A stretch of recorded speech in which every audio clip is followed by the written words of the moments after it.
Chapter 344.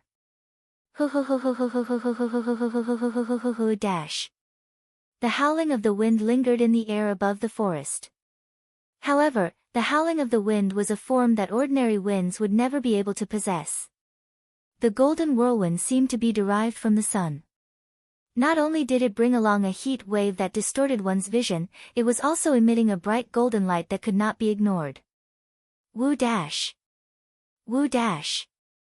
In the midst of the raging golden whirlwind, Noah was like a small boat in a storm, swaying up and down uncontrollably along with the waves. Especially the surrounding scorching wind, Noah's entire body was emitting smoke as if it was on fire, causing Noah's skin to hurt. Wung wung wung wung.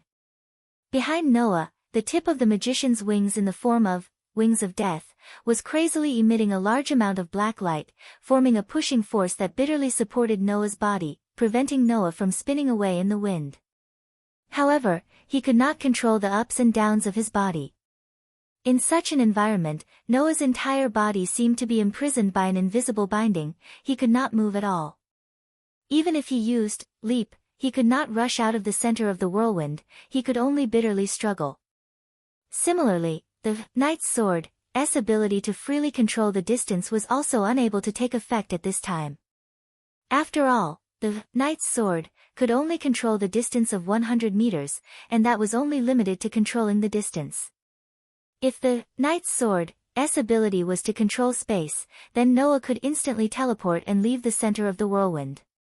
However, the knight's sword's ability was to control the distance. No matter how short the distance was, this distance still existed. It was impossible to truly reduce it to zero.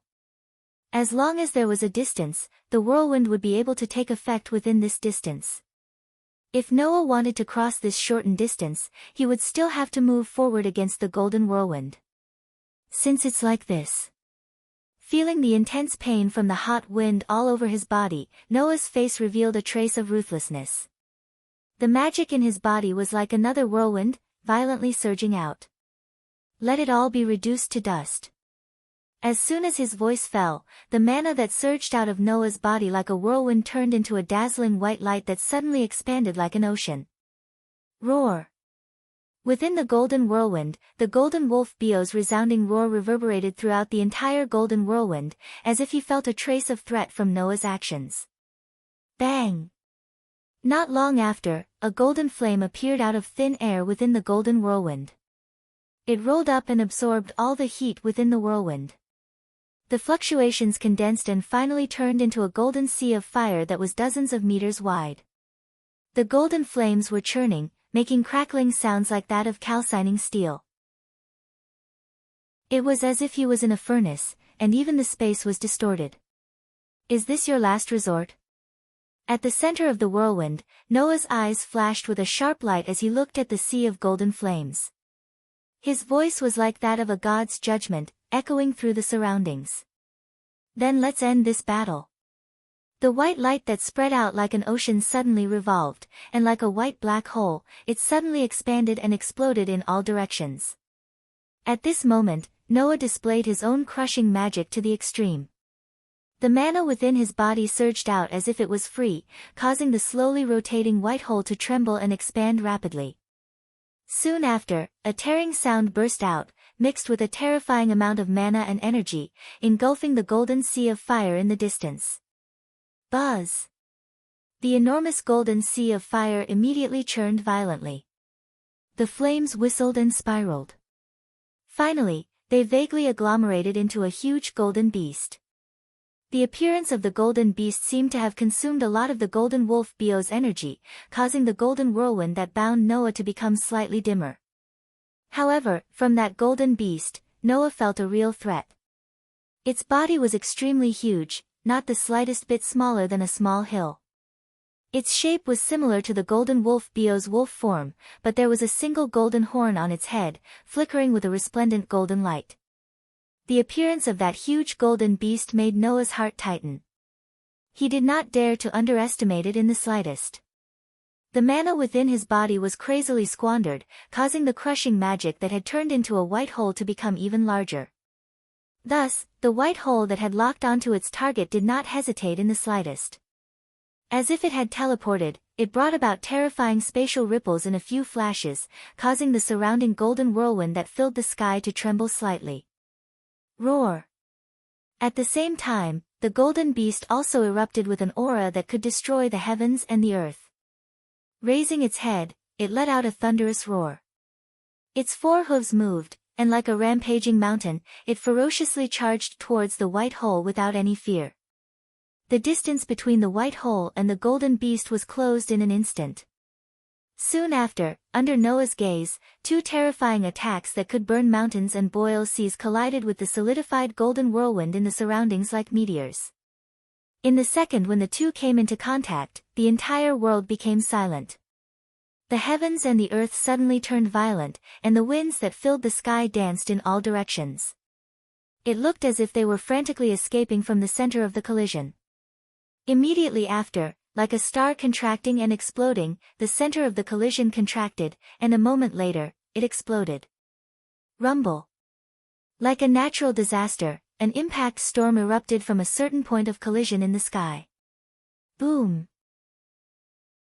The terrifying impact storm instantly expanded to cover an area of 100 meters, causing the thick, pitch-black clouds in the sky to scatter.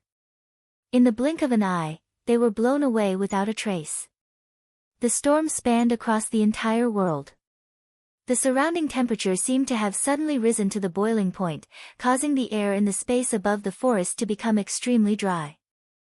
Ripples of wind and waves spread out from the horizon, occupying more than half of the sky, causing the space in the sky to become distorted and blurry. Pa pa pa pa. In the forest below, the trees that had already suffered great damage from the battle between Noah and the golden wolf Bio finally could no longer support themselves. One after another, they snapped and fell to the ground. Ka ka ka ka. On the ground, no matter how hard the rocks were, they were completely shattered at this moment, turning into countless gravel that fell to the ground with a crackling sound. Boom. Even if it was a place that was slightly far away, as long as it was slightly affected, the ground would immediately crack, and the trees would collapse. This caused the entire mountain to lose a large part of the forest, and the ground seemed to have been plowed, as a layer was directly scraped away. After a long time, the impact storm that permeated the sky began to gradually dissipate after spreading for an extremely long distance. However, the two auras that should have been in the center of the storm seemed to have directly disappeared, without the slightest movement. Swish! In the vast sky, in the impact storm that had yet to completely dissipate, suddenly, the sound of wind breaking rang out, and a black shadow also appeared from the storm. However, this black shadow did not show any signs of moving at all. Like a piece of trash falling from the sky, it powerlessly fell down. At the same time, another sharp sound of something breaking through the air rang out. The impact storm that permeated the sky suddenly squirmed, and a figure violently rushed out from within. Behind his back, the two pairs of pitch-black light wings were particularly conspicuous. Under such circumstances, the pitch-black light wings shook, and the figure of its owner turned into a stream of light, explosively shooting towards the black shadow that was rapidly falling to the ground. In the blink of an eye, he appeared above the opponent's head. Roar! The golden wolf Bio unyieldingly let out a howl that shook the entire world. Looking at the madness in his opponent's beast eyes, Noah's dark eyes flashed with a bright expression, and then suddenly focused. Wang! On Noah's fist, a gorgeous white light fluctuated, and mixed with an incomparably fierce wind and powerful magic power, in the midst of the golden wolf Bio's wild howl, it ruthlessly smashed onto his chest. Boom! Under the impact of the crushing magic and annihilation strike, at the same time, the golden wolf Bio's body exploded, turning into a sky full of golden light. Within the golden light, pieces of broken feathers slowly appeared. Chapter 345. Ding! It was a pleasant and crisp sound like a wind chime. Just like a bird flying under the protection of the gods, the broken feathers emitting a soft white light gently floated down and fell to the ground. Duh! With the pitch-black knight's sword in his hand and the magician in the form of a pair of light wings, Noah floated down along with the fragment of the world. With a clear sound of landing, he finally stood on the ground once again. However, compared to the beginning, the ground had long since become like a large earthquake. Not only were there potholes everywhere, there were also traces of cracks. Tree fragments were scattered all over the ground. It was extremely messy and unbearable to look at. Compared to the ground, the sky was not at a disadvantage at all. Ka ka ka.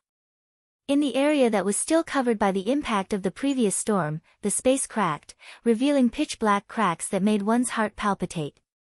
Moreover, the cracks were still spreading to the surroundings, and it was likely that they would not dissipate for a period of time. Noah's crushing magic at full strength was indeed quite domineering. With the support of an extremely sufficient amount of magic, it could even shatter space. At this level, even Kildas who also had the crushing magic might not be able to do it. After all, even if Kilda's mastery and control of the crushing magic was not inferior to Noah's, Kildas certainly did not have the extremely vast amount of magic that Noah had. He simply could not support the crushing magic to such an extent. Fortunately, the battle was on a mountain top far away from the traces of people. Otherwise, if Noah and the Golden Wolf Bio were to battle in Sanyi City, it would definitely cause an unimaginable disaster. Ding! The fragment of the world that was emitting a soft white light was still making light sounds as it slowly floated down from the air. Noah reached out his hand and held the broken feathers in his hand. Feeling the familiar power and emotion on it, he let out a heavy breath. The pitch-black knight's sword and magician simultaneously turned into a green flame and dissipated in the air. Ha! Noah took a deep breath. Waves of exhaustion came from the inside of his body, causing Noah to let out a bitter laugh. How long has it been since I experienced physical exhaustion? In the battle with the Golden Wolf Bio, Noah used all of his powers except for the Black Tea King and Fairy Tale of his 3 major spells. However, the Black Tea King was unable to be used in this battle. Although Noah's Black Tea King had the excellent effect of plundering other people's abilities, it had no effect on powers that were not in the category of abilities. Since the beginning, Black Tea King's sword, naturally, the Black Tea King was unable to have any effect on him. Don't think that Golden Wolf Bio's ability to change forms like a magician. Golden Wolf Bio didn't have a fixed form to begin with, and the ability to change forms was also part of his body's power. Like water. Although the body of water was extremely ordinary water, it could change into any shape due to external factors. Could that be considered as water possessing abilities? Naturally, it was impossible. As for the 3 major spells of the Fairy Tale, they were indeed quite powerful. Even if he was able to use one of them, this battle would not have lasted this long. Unfortunately, the 3 major spells of the Fairy Tale had a flaw that could not be ignored. Usage time. The amount of time needed to use it and activate it was not short. Using it to deal with other enemies might not be a problem, but to deal with the Golden Wolf Bio, who was as fast as lightning, whether or not he could use it in time was a problem. At least, Noah had not found such an opportunity. Thus, after using his full strength, Noah had used up a lot of the boundless magic in his body. He did not overdraft it, but he still squandered it, causing Noah to feel a trace of exhaustion. Wang! At this time, in the sky, a golden light sprinkled down, slowly condensing into the form of the Golden Wolf Bio. Noah's body tensed up, fiercely looking in the direction of the Golden Wolf Bio. But when Noah thought that the reborn Golden Wolf Bio would continue to violently attack him, the scene that appeared in front of Noah made him stare blankly. Bang! With a soft thud, Golden Wolf Bio, who had regained his human form, fell to the ground as if he was paralyzed. Noah could clearly see that the eyes of the Golden Wolf Bio that had fallen to the ground were filled with wildness and ferocity. However, there was only a faint light left in those exceptionally bright gem-like eyes. The golden radiance on its body had also completely dimmed. Even its body had become illusory, as if it could disappear at any time. Seeing this scene, Noah's tensed body slowly relaxed, but he remained silent. Noah could sense that the life force of the golden wolf Bio was decreasing at a terrifying rate. He was afraid that if this continued, the golden wolf Bio's life would directly disappear. At that time, the golden wolf Bio would naturally disappear and would not appear again. It was originally a sprite born from nature, a bundle of fantasy formed by the convergence of mystery and miracles. As a fantasy breed, the golden wolf Bio's life was absolutely perfect. Not only would it not age, but it would also not die. No matter which world it went to, unless its existence could be directly erased. Otherwise, the golden wolf Bio would be a perfect body that would never die. Logically speaking, it was impossible for the golden wolf Bio's life to suddenly disappear like this. However, the appearance of the world fragment changed everything. In the past, Noah thought that the world fragment had lodged in the golden wolf Bio's body after it was born. But now, Noah understood that it should be the opposite. If Noah had not guessed wrongly, the world fragment should have quietly stayed in a corner of this world before this.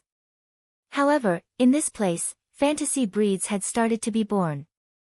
Originally, the birth of a fantasy breed would take an extremely long time, but perhaps due to the influence of the world fragment itself, the fantasy, mystery, and miracles that were born in nature used the world fragment as the core and accelerated the birth. As a result, the golden wolf Bio was born much earlier than it should have been. After that, under the influence of the world fragment as the core, the golden wolf Bio's strength had grown at a terrifying rate. It had even grown beyond the category of a fantasy breed and reached a point where even the dragon, who stood at the peak of the fantasy breed, could not match up to it. However, because of this, the golden wolf Bio's intelligence had not been able to grow sufficiently. As a result, the golden wolf Bio could not have the intelligence of a human. It could only have a little spirituality and could understand human language, but its brain was not very bright. It was in this state where it was neither good nor bad. Now that the world fragment, as the core had been taken back by Noah, this life that was born by relying on the world fragment naturally could not continue to exist. Just as Ouchie Orange had said, the golden wolf Bio had undergone an abnormal evolution. While this evolution had brought about a terrifying growth in strength, it had also caused it to lose its intelligence and become an existence that relied on the world fragment to exist. It was no longer a perfect life form. After understanding this, Noah fell silent and slowly walked in front of the golden wolf Bio. The golden wolf Bio raised its head. Its body was faintly discernible and could disappear at any time. Furthermore, it was extremely weak. However, it still looked at Noah unyieldingly. Even though it had undergone an abnormal evolution, the golden wolf Bio was still a fantasy breed. It had surpassed the category of a fantasy breed and was evolving toward a mythical breed. Even if it was about to disappear, even if its intelligence did not reach the level of a human, the golden wolf Bio still had the pride of a fantasy breed and would not lower its head to an enemy. Seeing this, Noah sighed. In the end, you ended up in this state because of the influence of the world fragment. Seeing you disappear makes me feel very uncomfortable. I also believe that no one wants to see you, who is very likely the only fantasy breed in the current world, disappear like this. After saying this, Noah looked down at the golden wolf Bio and met its gaze.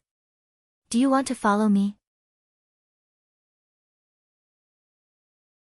Chapter 346.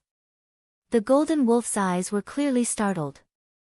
This also allowed Noah to confirm that although the golden wolf Bio did not have the intelligence of a human, it still had enough intelligence.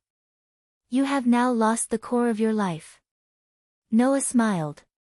But I can replace the existence of the world fragment and let your life continue to extend. Noah extended his hand towards the golden wolf Bio. So, do you want to follow me? Replace the world fragment with himself? Was that something that could be easily done? Not to mention other things, if anyone could replace the existence of the world fragment, then wouldn't it be great? But for no reason, when Noah wanted to let the golden wolf Bio continue to live, he had such a feeling in his heart. Perhaps, he could do it. This feeling was the intuition that had always guided Noah. Other people's intuition was only an illusory and untrustworthy existence, but Noah was very confident in his own intuition. Because, until now, Noah's intuition had never disappointed him. Therefore, Noah felt that he could definitely become the life of the Golden Wolf Bio, replace the world fragment, and let the Golden Wolf Bio continue to live. It was unknown if the Golden Wolf Bio really understood Noah's words, but he still raised his head and stared blankly at Noah's hand that was extended towards him, not moving at all. Noah did not rush him, he only quietly looked at the Golden Wolf Bio, patiently waiting for his reply. After a long time. A long time. Wang. The Golden Wolf Bio's body suddenly released a burst of intense light, illuminating the battered surroundings. In that intense light, the Golden Wolf Bio turned into a stream of light, floating up like starlight. After hovering in the air for a while, he suddenly swooped down and landed on the arm that Noah had extended towards him. Wang. In the next moment, the stream of light that the Golden Wolf Bio had turned into actually directly merged into Noah's arm. After flickering a few times, it dimmed and disappeared. Noah couldn't help but be stunned. After he reacted, he quickly rolled up his sleeves. However, the hand that Golden Wolf Bio had fused with was the hand that Noah had injured while saving Elisha. In order to hide the scar, it had always been wrapped in bandages. Thus, Noah directly removed the bandage on his hand, exposing his arm to the air. Looking at his hand, Noah was a little stunned. Because on this hand that was full of scars, there was a tattoo that was slightly similar to Aoko's magic seal. However, the tattoo on Noah's hand was not blue like Aoko's. Instead, it was a brilliant gold. There was also a faint trace of a wolf's head howling at the moon. Wang. The resplendent tattoo flashed with brilliance, illuminating Noah's cheeks. Noah could feel that this tattoo was agitating as if it had a life of its own, and it was becoming more and more intense. Extending his other hand, he lightly brushed the golden lines on his arm that was full of scars. Feeling the heart-like agitation of life inside, Noah couldn't help but smile. From today onwards, we are a community of life. You live because of me, and I will also give my life to you. I hope that our time together will be forever. Wang. On his arm, the golden lines suddenly burst with a brilliant light, as if responding to Noah's vow. Faintly, Noah could even see a sacred golden wolf letting out a resounding howl at him. At that moment, Noah lightly brushed the golden lines, as if he was comforting something. Then, he grabbed the bandage and once again wrapped the hand that was full of scars and lines. Raising his head and looking in the direction of the mountain top, Noah leaped up, his body turning into a stream of light as he flew away. When Noah once again appeared on the mountain top, the scene that appeared in front of him made Noah's heart tighten involuntarily. The ground had collapsed even more thoroughly than when Noah had first left. On the ground that was full of rubble, there were 3 figures lying there. Impressively, they were Aoko Aochi, Yu Zhu, and Aoko Aochi Cheng. Except for Aoko Aochi Cheng who was leaning against a tree trunk, Aoko Aochi and Yu Zhu were directly lying on the ground. Moreover, the 3 of them were covered with bloodstains, and their injuries looked quite serious. Could it be that Aoko Aochi, after seeing that she couldn't win, wanted to perish together with Aoko Aochi, and fought with Aoko Aochi Cheng? But that couldn't be right. Undoubtedly, Noah had left Avalon here before he lured the Golden Wolf Bio away. Moreover, Avalon still had plenty of magical power. Even if Aoko Aochi and Yu Zhu were fatally injured every second, they could still be healed for 3 minutes. How could they still be injured? Aoko Aochi. Yu Zhu. With a lot of doubts, Noah came to the side of Aoko Aochi and Yu Zhu who were lying on the ground. After checking on them, he let out a sigh of relief. Although they were seriously injured, it wasn't fatal. Aoko Aochi and Yu Zhu had only fainted, and the worst situation didn't happen. Cough cough cough. At this time, not far ahead, weak coughing sounds entered Noah's ears. Noah raised his head and looked at Aoko Aochi who was leaning against a tree on the ground. Looking at her abnormally pale appearance, blood at the corner of her mouth, and weak appearance that was constantly coughing, he narrowed his eyes, slowly stood up, and walked towards Aoko Aochi's direction. Aoko Aochi seemed to have heard the footsteps. She raised her head with difficulty and looked at Noah, who was in front of her. She wasn't surprised, nor was she afraid. Instead, she revealed an empty smile. "Looks like Bio lost." Noah didn't say anything. He just quietly looked at Aoko Aochi without saying a word. "Although I don't know what you did to Bio, but my contract with Bio has been severed." "What a pity. That child's performance is higher than a dragon. I thought I could rely on him to dominate the entire magic world." Aoko Aochi looked as if she needed a lot of strength to even raise her eyes. She looked at Noah with difficulty. "As you can see, both of us are injured. But as my trump card, the werewolf has already lost to you. You can take my life." Hearing this, Noah's face was emotionless. He just casually said such a sentence. "Is that all you want to say? How is that possible? I have a lot of things to complain about." Aoko Aochi smiled, but the blood on the corner of her mouth and her pale face made her look extremely miserable. "In the end, I didn't even see the magic of the Aoko family. Sure enough, I don't have any fate with magic." After saying such a sentence, Aoko Aochi closed her eyes and revealed a defenseless posture. She looked like she had already accepted her death sentence. "You really love Aoko," this was the last sentence Aoko Aochi said to Noah. Such a sentence without rhyme or reason proved that Noah's heart was easily seen through by Aoko Aochi. This was because Aoko Aochi felt the determination in Noah's body. The determination to kill her. That was why Aoko Aochi said such a sentence. And the reason why Noah wanted to kill Aoko Aochi was quite simple. In this cruel magic world, Aoko Aochi and Aoko Aochi were destined to not get along peacefully. It was more likely that they would continue to kill each other until only one of them was left. If the one who survived was Aoko Aochi, killing her own sister would definitely lead Aoko Aochi to an ideal magician's path that Noah absolutely didn't want to see. In that case, he would be the one to kill Aoko Aochi. This was the reason why Noah wanted to kill her. That was why Aoko Aochi said that Noah loved Aoko Aochi.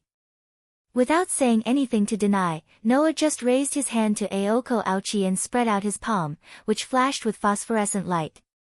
Pa!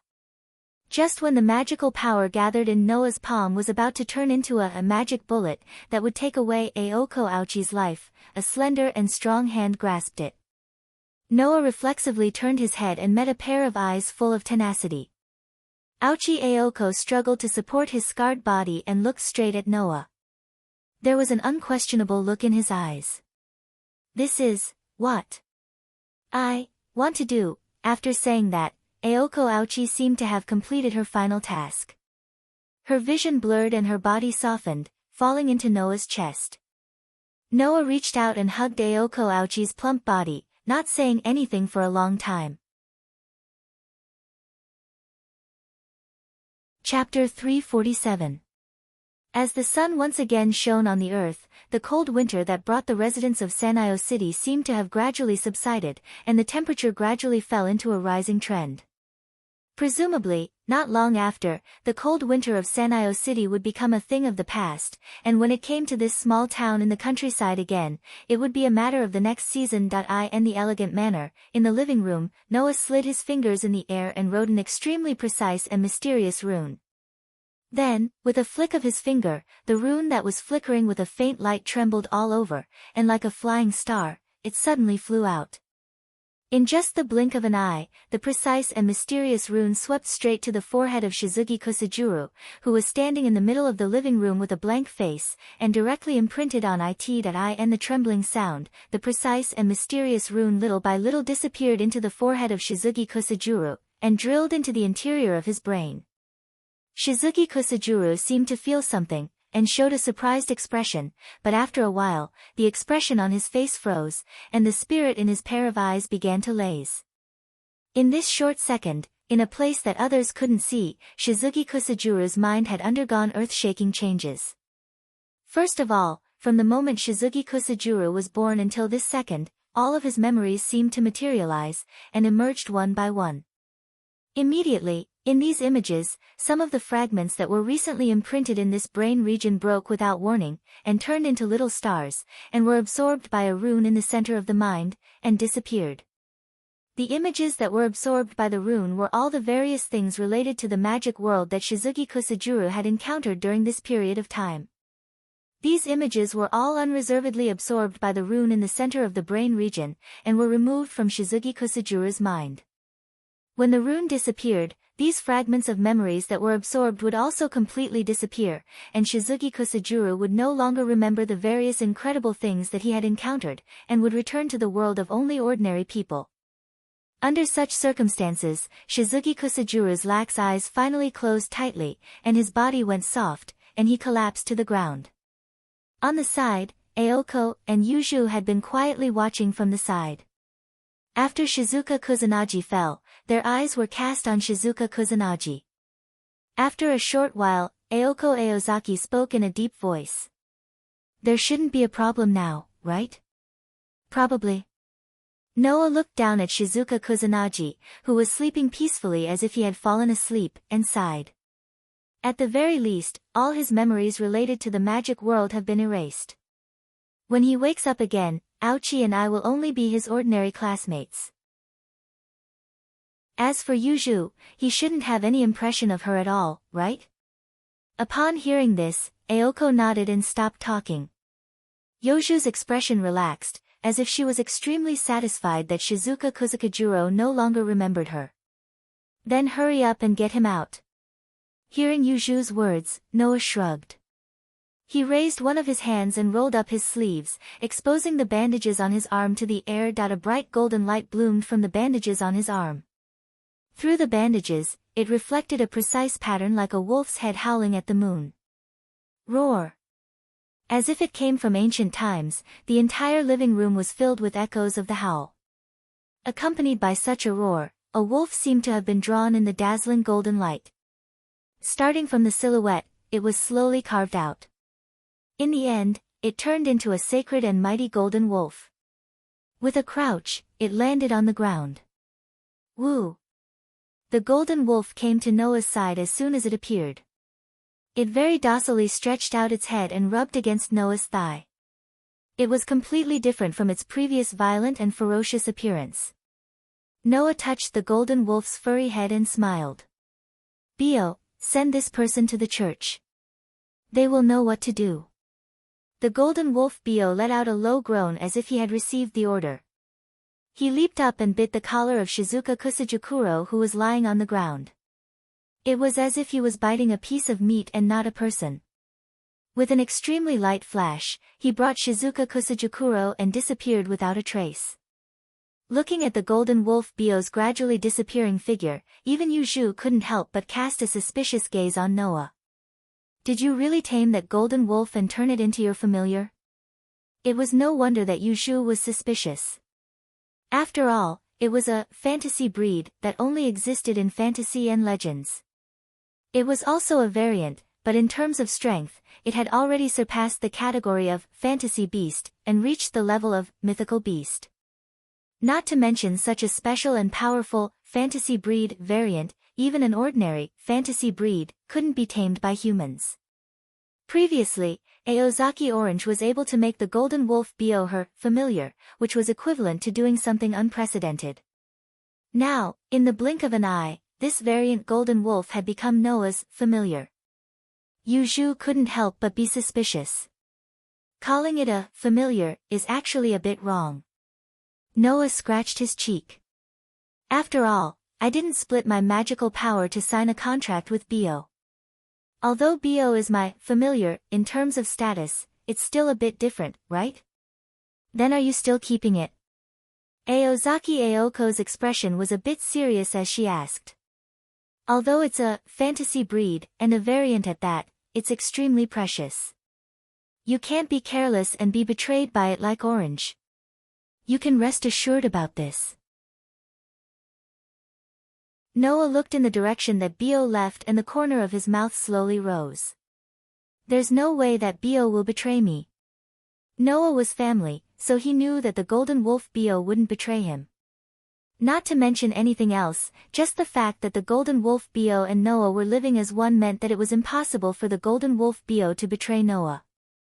This was because once it left Noah, the golden wolf Bo would definitely die. Moreover, even if the golden wolf Bo wanted to disregard the consequences of its life and choose to leave Noah, it wouldn't be able to do it. Now, the golden wolf Bo had already integrated into Noah's body with Noah as the core. Don't forget that Noah had 3 major constitutions, one of which was that it could absorb all the power that integrated into his body. Under such circumstances, when the golden wolf Bo integrated into Noah's body, it was completely absorbed by Noah's body and became one of Noah's powers. Therefore, rather than saying that the golden wolf Bo was Noah's familiar, it was better to say that it was Noah's doppelganger. Even its soul was engraved with the concept of Noah as the master, which was equivalent to a part of Noah's body. It was impossible for it to have any thoughts of betraying Noah. This was also the reason why the golden wolf Bo was so docile towards Noah. Otherwise, even if it had integrated into Noah's body, with the golden wolf Bo's pride as a fantasy breed, it would still be impossible for it to be as docile as a pet. In other words, Noah had obtained a doppelganger that listened to his every word and whose strength was not below his own. It was a great bargain. Of course, perhaps it was the so-called, where there is gain, there is loss, but Noah had also lost another important guardian after obtaining the golden wolf Bo. It's been 3 days since then. Yuzhu frowned and asked. You still haven't found Avalon? When this matter was mentioned, Noah's face was filled with helplessness. No, after that, I went to the scene several times, and even searched the bottom of the mountain, but I still couldn't find Avalon. Yes. Avalon was lost. This was also the reason why Aoko and Yuzhu had been injured in the battle with Aoko that day. It was also the main reason why Noah had delayed the matter of erasing Shizuka Kusahiro's memory until now in order to heal Aoko and Yuzhu. According to Aoko and Yuzhu, originally, Avalon had always been there. However, after Aoko had been fatally injured by Aoko, and not long after, she had fully recovered. Aoko, who realized that something was wrong, found Avalon. Then, there was no then. In order to win, Aoko directly sent Avalon flying, and the strongest guardian in the world disappeared just like that. Chapter 348. In order to find Avalon, Noah had been using the Runi magic to heal Aoko and Yoshu's injuries every day. He also went to the mountain where the battle took place that night. In the end, no matter if it was the top of the mountain, the middle of the mountain, the foot of the mountain, or even the bottom of the mountain, Noah still couldn't find Avalon after searching the entire mountain. This caused Aoko and Yoshu's injuries to not have fully recovered until now. Since you can't find it, it's about time to give up, right? Aoko said to Noah with an indifferent attitude. Since you already have that golden wolf's value shouldn't be below your Avalon, right? I think that Avalon should have been sucked into the space crack that day. Yuzhu used her slender finger to touch her chin. After pondering for a moment, she gave a guess. Your battle with Bo caused a lot of damage to the space. Avalon should have been sucked into the space crack at that time. I don't know which corner of the world it was lost to. After hearing Yoshu's words, Noah also felt that it was very possible. That day, Ouchie Orange had only sent Avalon flying. Logically speaking, Noah should have searched the entire mountain, so he should have found Avalon by now. But if he still couldn't find it, then Avalon could only have been sucked into the space crack that day and lost to another place. If that was the case, it wouldn't be easy to find Avalon. At the thought of this, Noah felt helpless again. Forget it, although I feel a little sorry for Gaia and Alea, since I can't find it, then there's nothing I can do. Yuzhu, who had been paying attention to Noah's words, was startled and looked at Noah with a puzzled expression. Sorry for Gaia and Alea. What does that mean? Aoko also looked at Noah with a stunned expression. Gaia and Alea, they seem to be the combination of the planet's will and the human's unconscious, the two great powers of this world, right? Why would you let them down? Well. Noah waved his hand perfunctorily. I'm just saying, don't take it to heart. Hearing this, Aoko and Yuju both looked at Noah with deep meaning, then turned their heads away without saying anything. However, when they looked at each other, their eyes flashed with a thoughtful light. Speaking of which, to be able to fight against the golden wolf Bio, who was a fantasy breed, Noah couldn't be a simple human, right? Now that he mentioned the two great powers of the two great powers, how could Aoko and Yuju believe him to say that he was to say that he just of the great powers? This was to say, the secret of the great powers of the great powers of the great powers, of the great powers of the great powers of the world.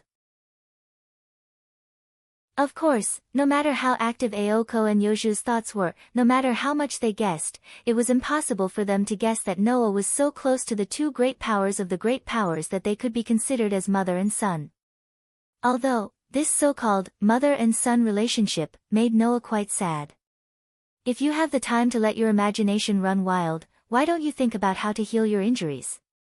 Noah rolled his eyes when he saw the two girls falling into deep thought. Don't forget, you are still injured. Aoko and Yuju might seem to be fine now, but in reality, whether it was Aoko or Yuju, both of them were injured internally. Aoko Aozaki, in order to defeat Aozaki Orange, forced her magic circuit into an overloaded state. Now, it wouldn't be an exaggeration to say that the inside of her magic circuit was in tatters. Even if it didn't affect her normal life, she couldn't produce a single bit of magic power. Yuju's injuries were relatively small, but in order to defeat Aoko, Yuju sacrificed a lot of her tamed demons, and now her strength was greatly reduced. Knowing that Aoko and Yuju paid such a big price to defeat Aoko, Noah was very surprised. Was Aoko really that strong? In order to sign a contract with Bio, Aoko should have divided a lot of her magic power, and her strength should have decreased a lot. In such a case, could the original successor of the Aoko family still have the ability to seriously injure Aoko and Yuju? Aoko was an apprentice magician, but Yuju's ability was one of the top magicians, and her tamed demons were so strong that ordinary magicians could not compare to her. In addition, there was also a mobile battery that was good at destruction on the side. Such an opponent, how could Aoko fight? It's mainly because Cheng is too familiar with Yuju's and my magic tricks. She even set up a trap for us in advance, eliminating all of our traps and replacing them with her runi. Many of Yuju's tamed demons are greatly restrained. Aoko was a little unwilling to admit defeat when she mentioned this. Moreover, my sister also prepared a lot of trump cards. Not only did she have the newly made magic eye, she also extravagantly took the magic seal from other magicians and used it. If it was not for your scabbard, Yuju and I might not have been able to exchange for the result of both sides being injured. Aoko is indeed a very difficult opponent. Yuju glanced at Noah. I heard that you let Aoko go in the end, is that right? Noah smiled slightly and did not answer, but that expression was equivalent to admitting it. Seeing Noah's silent admission, whether it was Aoko Aozaki or Yuju, their expressions relaxed for a moment. It seemed that these two girls were not only not regretful that Aoko was able to survive, but were also very satisfied. Obviously, although they did not say it out loud, they had already accepted their fate. But for Aoko and Yuju, they still had a trace of affection. I believe that in the future, the special bond and fate between Aoko, and Yuju will still unfold between the three of them, right? But that did not have much to do with Noah. Although it's a bit of a pity that Avalon is gone, I've found what I was looking for here, and I've accomplished my goal, Noah suddenly said.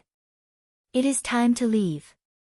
When this sentence echoed in the living room of the mansion, Aoko, who was about to reach out for the cup filled with black tea, froze. Yuju also suddenly raised her head and could not help but look in Noah's direction. The atmosphere, which had been somewhat relaxed until now, suddenly became oppressive. It was not until this moment that Aoko and Yuju remembered. Noah's purpose in coming to Sano City was to find something on Golden Wolf Bio. Now, Golden Wolf Bio had become Noah's familiar. Of course, Noah should have also found what he was looking for, and there was no reason for him to continue staying here. Yes. Noah, it is time to leave. Aoko and Yuju understood this, but they could not explain what they were feeling now. They only knew that their emotions had become very complicated in an instant, very complicated. However, Aoko and Yuju were not the kind of people who would be pretentious or give in to their emotions. Is that so? The stiffness in Aoko's body slowly disappeared. She continued to reach out, picked up the teacup, took a sip, and asked as if nothing had happened. When do you plan to leave? After your injuries have healed. Noah also did not have the intention to be pretentious. His answer was very straightforward, which made him look a little cold, but the words that came out of his mouth dispelled this feeling. Before your injuries have healed, I can't leave in peace. Aoko nodded and did not speak anymore. On the other hand, Yoju's eyes, which were like black holes without any impurities and emotions, moved to Noah's body and stared at Noah without letting go. It was as if she wanted to remember Noah's appearance. She silently stared at him. Noah could only remain silent in response to Yoju's behavior. Because, even he could not read Yoju's feelings from her eyes, which had always been emotionless. At this moment, Noah could only pretend that he did not know and turned his head away. Therefore, Noah naturally did not notice. On the side, Aoko also kept staring at him. Chapter 349. It was nighttime. In the sound of Jing Yi's footsteps, Noah slowly walked down the stairs and came to the lobby of the building. This was Noah's favorite place. There was no other reason other than the fact that there was a glass skylight at the top of the ceiling. Regardless of whether it was morning or night, the sunlight or moonlight would shine through the skylight into the hall, giving people a sense of beauty and enjoyment. Therefore, Noah liked this place very much. He would stay here whenever he had nothing to do, basking in the sunlight or moonlight, and enjoying the rare peaceful atmosphere.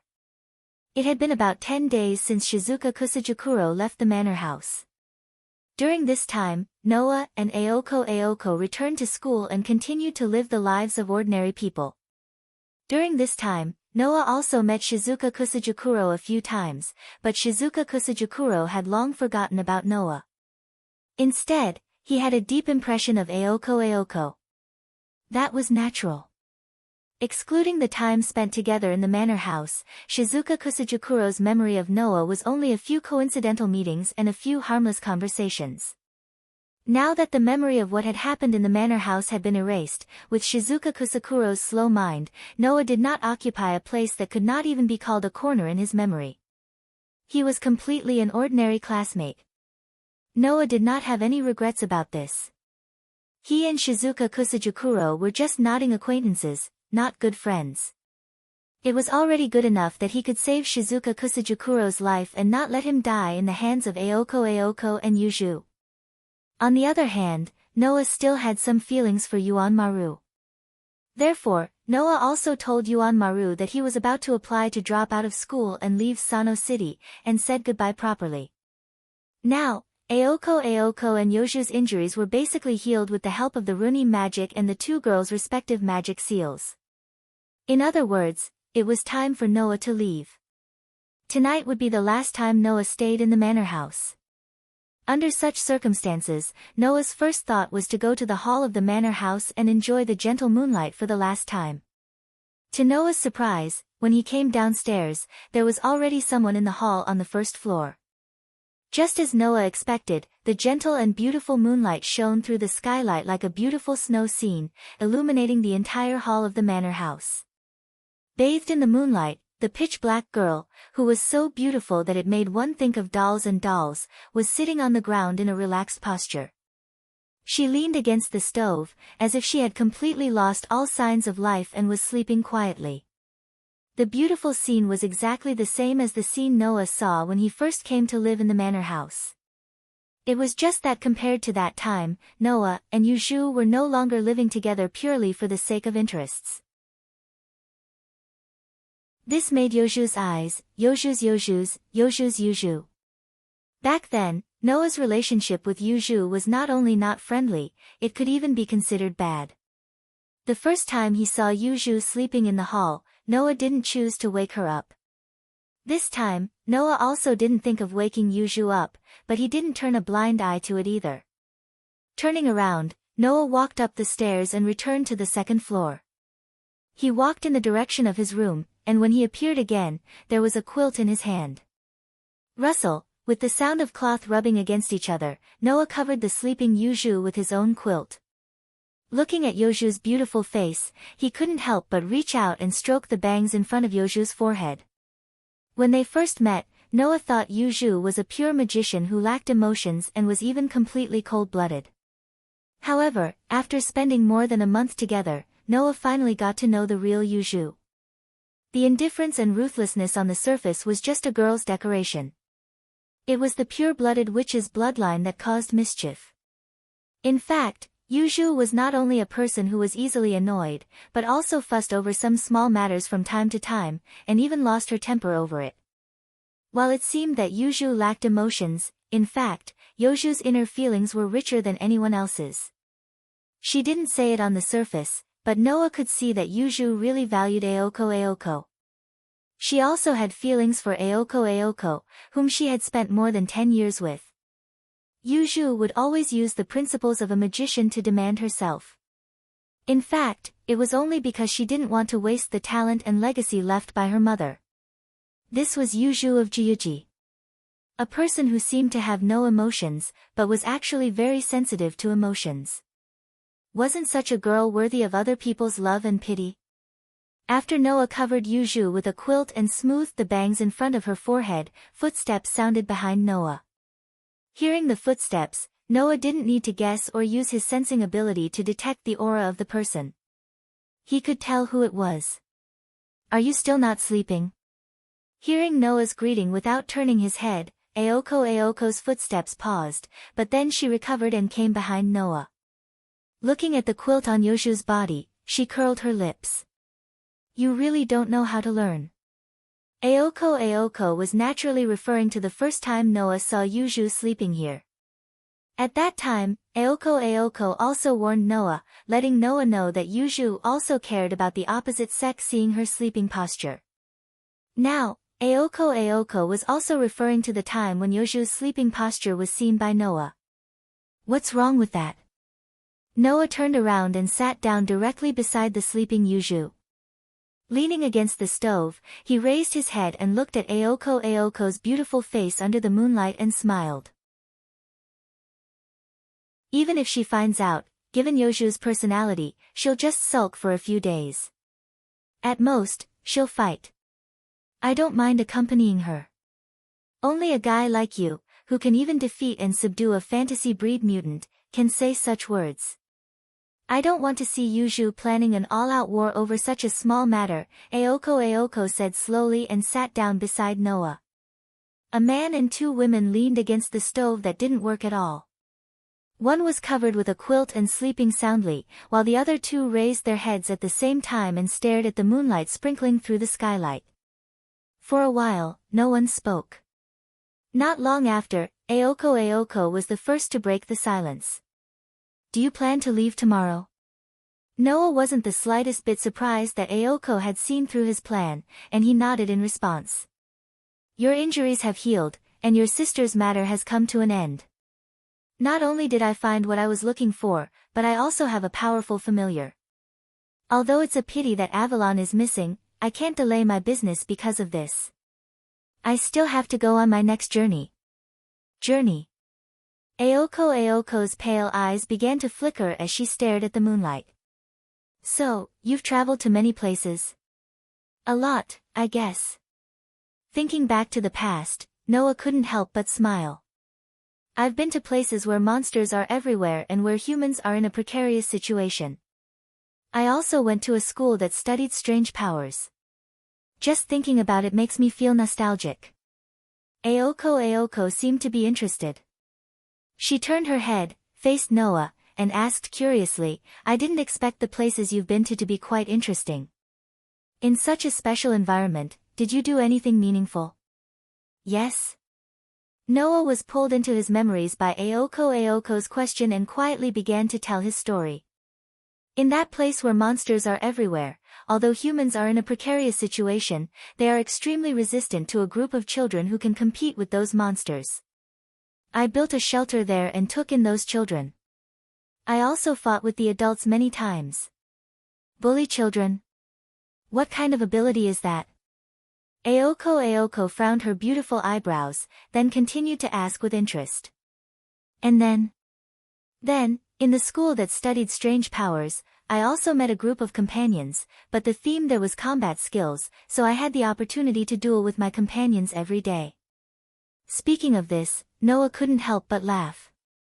However, the teacher there once tried to hurt my companions, so I fought with the teacher there and defeated her. Fought with the teacher? And then? Is there anything else interesting? Anything else? Noah and Aoko, who were immersed in interesting topics, didn't see that on the side. Yoju's eyelids began to tremble.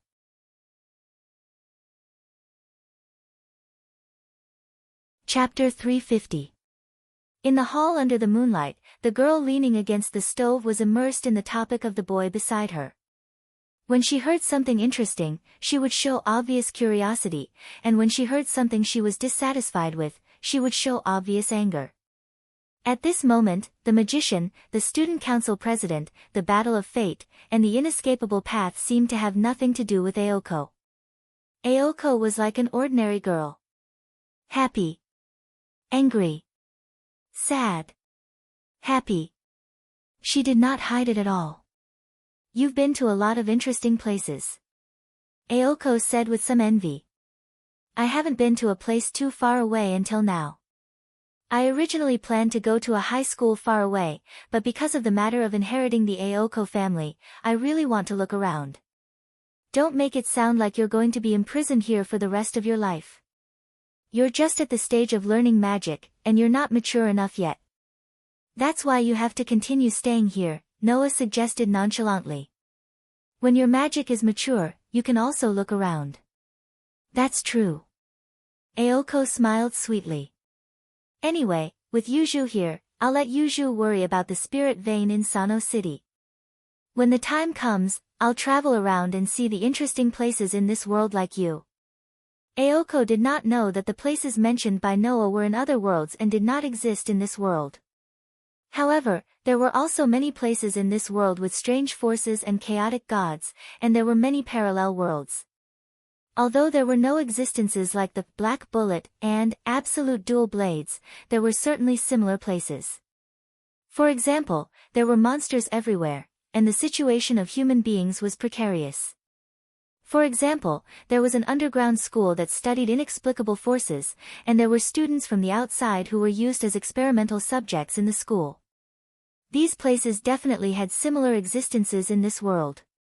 If Aoko really planned to travel, then in the future, she would definitely see wonderful things that were not inferior to Noah's in other worlds. And Noah naturally did not know that Aoko would really travel in the future. Because of the conversation tonight. However, now, there were also people who opposed Aoko's decision. Why are you going on a trip, Qingzi, while I have to stay behind to look after the spirit vein in Sanliang City? Yuju could no longer pretend to be asleep. She opened her dark eyes and stared at Aoko Aozaki, who was on the other side of Noah, with obvious dissatisfaction. Sano City's spirit vein originally belonged to your Aozaki family. So you're awake? Aoko was taken aback for a moment before she smiled awkwardly. Well, there's nothing bad about it. Yuju, you're not the kind of person who would wander around anyway. Besides, you don't want to give up this mansion, right? That's another matter. Yuju unhurriedly said these words. She got up slightly and the blanket covering her body slid down. Seeing this, it was Yuju's turn to be stunned. However, she did not say anything. She only tightened the blanket in her hands and shrunk her petite body into it. Yuju knew that Aoko Aozaki would not do such a considerate thing. Moreover, this mansion was Yuju's territory. It was also the gathering point of the spirit vein in Sanliang City. Yuju had countless ways to protect herself from the cold. Knowing this, Aoko Aozaki would not have covered Yuju with a blanket for no reason. Therefore, this blanket could only have been covered by another person. However, Yuju did not say anything about this. She only hugged the blanket and looked at Noah. Where do you plan to go next? Me? Noah pondered for a moment before he gave this answer. I'll probably go home first. Go home. Aozaki Orange and Yuju looked at each other. They seemed to be surprised that Noah, who had been reminiscing about his journey with a nostalgic tone, would suddenly mention going home. After all, for magicians like Aozaki Aoko and Yuju, the concept of home was not as hard as Noah's. Even Yuju, who placed great importance on the mansion, was the same. However, Noah was different. Although Noah really wanted to continue with the world fragment recovery, it had indeed been a long time since he had been home. 2 years. For 2 whole years, Noah had not been home. With the experience of training outside for 4 whole years, not being home for 2 years was not a big deal for Noah. However, the fateful duel between Aozaki Aoko and Aozaki Orange made Noah miss home. Therefore, this time, Noah wanted to go home and see his lovely family. Oh, right. Noah suddenly remembered something. How about we take a picture together? Take a picture. Aozaki Aoko and Yuju were stunned again. Ignoring Aozaki Aoko and Yuju, Noah took out a mobile phone from his pocket. What's this? Aozaki Aoko looked at the mobile phone in Noah's hand and asked in confusion. Could it be some kind of noble artifact? This is not a noble artifact, Noah said helplessly. It's just an ordinary mobile phone. Mobile phone? Aozaki Aoko was surprised. This is a mobile phone. Not to mention Aozaki Aoko, even Yuju was a little surprised. It was not that Aozaki Aoko and Yuju had never seen a mobile phone before, but the mobile phone in Noah's hand was a little beyond their understanding.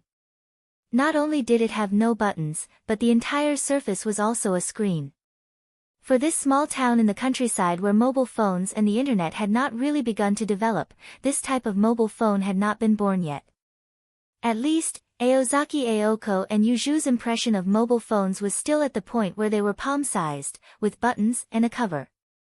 I brought this from the place I told you about earlier. It's filled with monsters. Noah did not explain much.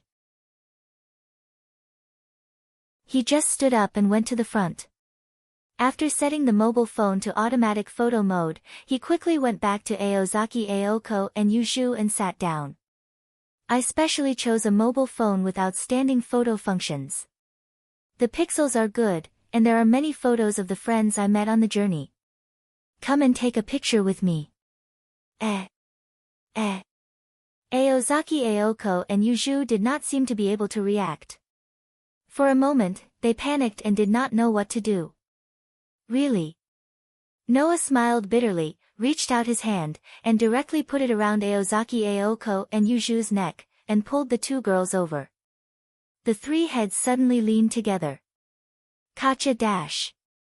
In the next second, the sound of the flash and the shutter was heard at the same time. On the screen of the mobile phone, the scene of the smiling Noah, the slightly angry Aozaki Aoko, and the slightly panicked Yuju intimately leaning together was forever fixed on the screen.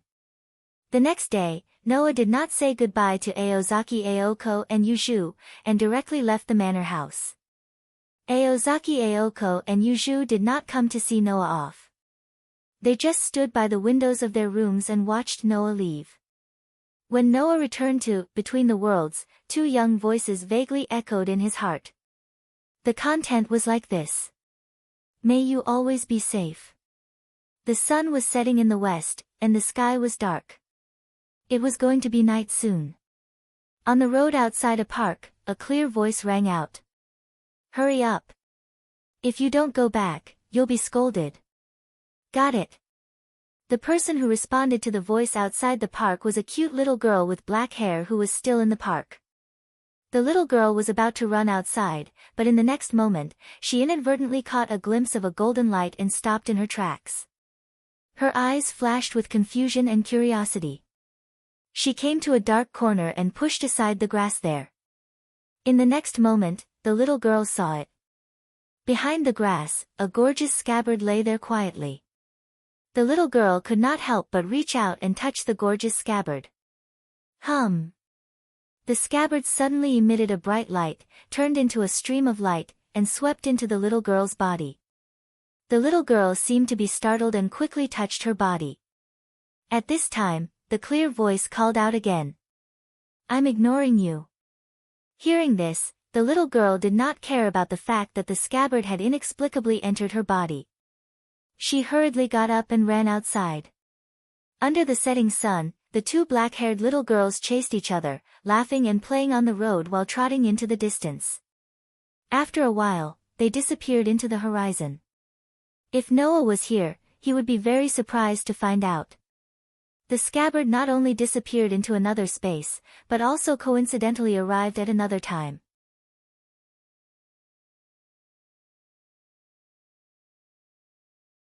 Chapter 351. Coo coo coo coo coo coo. This was the cry of a seagull. Walala. This was the sound of clear water flowing in a small river. Gia gia gia gia. This was the strange roar of an unknown beast hidden in the lush forest. Who? This was the whistling sound of the sea breeze that came from the boundless ocean, bringing with it a sense of nostalgia. In this boundless ocean, in an unknown corner, there seemed to be two islands, one big and one small, overlapping each other. This strange island exuded a tranquil aura for 10 years, giving people the feeling of a paradise. Against the whistling sea breeze, the hem of his coat fluttering, Noah stood on the edge of Heavenly Wolf Island, looking at the endless ocean, breathing in the familiar air, his dark and deep eyes blooming with an unprecedented feeling of infatuation. I'm back, back. Yes. Back. After 2 years, Noah finally returned to his own world. The familiar magic pervaded Heavenly Wolf Island. The familiar air brought by the sea breeze. Everything in his field of vision was a familiar scene. The heart in his heart that was constantly jumping for joy and excitement for this world. All of this seemed to be welcoming Noah's return, instantly enveloping Noah's whole body, giving Noah a peace of mind that he had not felt in these 2 years.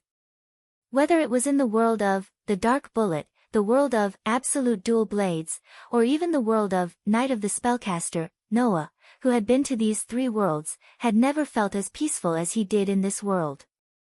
Not because of anything else. Only because this world was Noah's cradle, the home where Noah spent a long time, the home where he grew up. And in the 3 worlds that he had been to before, although in the end, Noah had his own place to go, for Noah, those places were ultimately just places to stay on the journey. For Noah, the only real home was in this world. Because, only in this world, Noah did not need to adapt to everything. Only in this world, Noah was truly familiar with everything. As for the other 3 worlds that he had been to before, even though Noah was familiar with them in the end, they were still the same at the beginning, unfamiliar to him. Noah raised his head and looked at a certain direction in the sea. He seemed to be able to see Magnolia, which was far away from his field of vision. It was as if he could see the fairy tale guild. His heart was touched. I wonder how grandfather is doing now. Is his body okay? Are Elisha, Mira, and Lisanna doing well? Are Naz and Gray still fighting as much as before? Noah felt that his heart had already flown back to Fairy Tale ahead of time. He also felt that he couldn't stay in Fairy Tale's holy land, Fairy Wolf Island, for even a moment longer. Right now, he wanted to return to the guild immediately. However, thinking that he still had business to attend to, Noah suppressed the restlessness in his heart. Before that, I still have to do an experiment. Taking a deep breath, Noah suppressed his surging heart from returning to the world of Fairy Tale, and stretched out his hand towards the ocean. collect, cast, projection. When the simple chant burst out from Noah's mouth, a dazzling phosphorescent light rose from Noah's arm.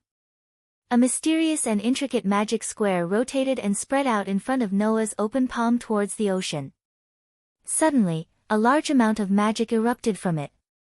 Bang, bang, bang, bang. In the next moment, on the intricate geometrical magic array, the substantial magic power turned into blue flashes of light. Like cannonballs that carried the force of thousands of kilograms, they shot out explosively amidst the dull sounds of impact. They rubbed against the air, pierced through the sky, and landed on the surface of the sea. Bang, bang, bang, bang. Along with the continuous echoes of the explosion, on the surface of the ocean that was hit by the magic bullet, bursts of waves exploded like water pillars, stirring up countless splashes, scattering in all directions, scaring the seagulls in the air and causing them to flee. But unlike the seagulls that fled in panic, in the forest behind Noah, the monsters that felt the movement and the magic aura began to move in this direction. Ignoring the movements around him, Noah looked at the ocean that was turned upside down by his magic bullet, and couldn't help but breathe a sigh of relief. I thought that after leaving that world, I wouldn't be able to use magic anymore. This worry was not unnecessary. One of the conditions for using magic was to come into contact with the magic base plate, engraved in the world, using one's own magic to activate the magic pattern engraved on the magic base plate. Now, Noah had already left the world of Night of the Magicians, and returned to the world of Fairy Tale. And in this world, there was no such thing as a magic base plate. Before returning, Noah didn't know whether he would be unable to use magic because he couldn't come into contact with the magic base plate when he went to another world. But now, it seemed that even if he left the world of Night of the Magicians, he could still come into contact with the magic base plate. Of course, Noah didn't know that he was the only one who could do this. Because Noah didn't come into contact with the magic base plate himself, but the world took the initiative to help Noah come into contact with the magic base plate. If it was another magician who went to another world, even if they had the ability to go against the heavens, there would be no way for them to come into contact with the magic base plate in another world. Only Noah, even if he went to another world, the world would continue to care for him and continue to help him build a bridge to come into contact with the magic base plate, so that Noah could use magic without being affected at all. After knowing that his magic could still be used, Noah was completely relieved. He used the limit ability again and slowly sealed his magic, causing his power to fall into a state of self-growth, constantly improving his strength. As the number of times he used the limit ability increased, Noah's mastery of the limit ability also became higher and higher. Right now, Noah only needed a single thought to remove the restricted powers, and it didn't even take an instant for him to succeed. Furthermore, it was the kind of power that he could freely control. He could remove as much power as he wanted, and seal as much power as he wanted. Therefore, now, as long as it wasn't time to fight, Noah would seal all the power in his body with the limit ability and let it enter a state of self-growth. When it was time to fight, he would extract the desired level of power according to the situation. It was extremely convenient. Moreover, Noah also discovered that Bio, who had fused with him, could also use the limit ability and enter a state of self-growth. In other words, in the future, Bio's power would be the same as Noah's, increasing with time. It could even increase with the increase in power of its host, Noah. Bio's power would also increase at the same time as Noah's in the future. It was almost impossible for him to be left behind by Noah. After confirming this, Noah was completely relieved. Looking at the vast ocean in front of him, he smiled excitedly. In short, let's build a boat first. In less than 10 minutes, Noah finished building a small boat. Taking the boat, he left Sirius Island. After Noah left Sirius Island, on a tree, a petite figure appeared out of thin air. Her long hair swayed as she looked in the direction of Noah's departure, making a clear voice like a silver bell. See you next time. As soon as he left Sirius Island, Noah found that he had made a mistake. The sea was vast, and Noah didn't know how to get to Magnolia. Noah, who was a little hot-headed because of returning here, finally calmed down. He secretly regretted his carelessness. I won't just float to another continent like this, right? This thought, after floating aimlessly for a whole hour, made Noah even more uneasy. I have to think of a way. Fortunately, the world favored Noah. Just as Noah was about to find another way, a ship appeared in Noah's vision. No. To be more precise, it should be a pirate ship. Noah's eyes lit up.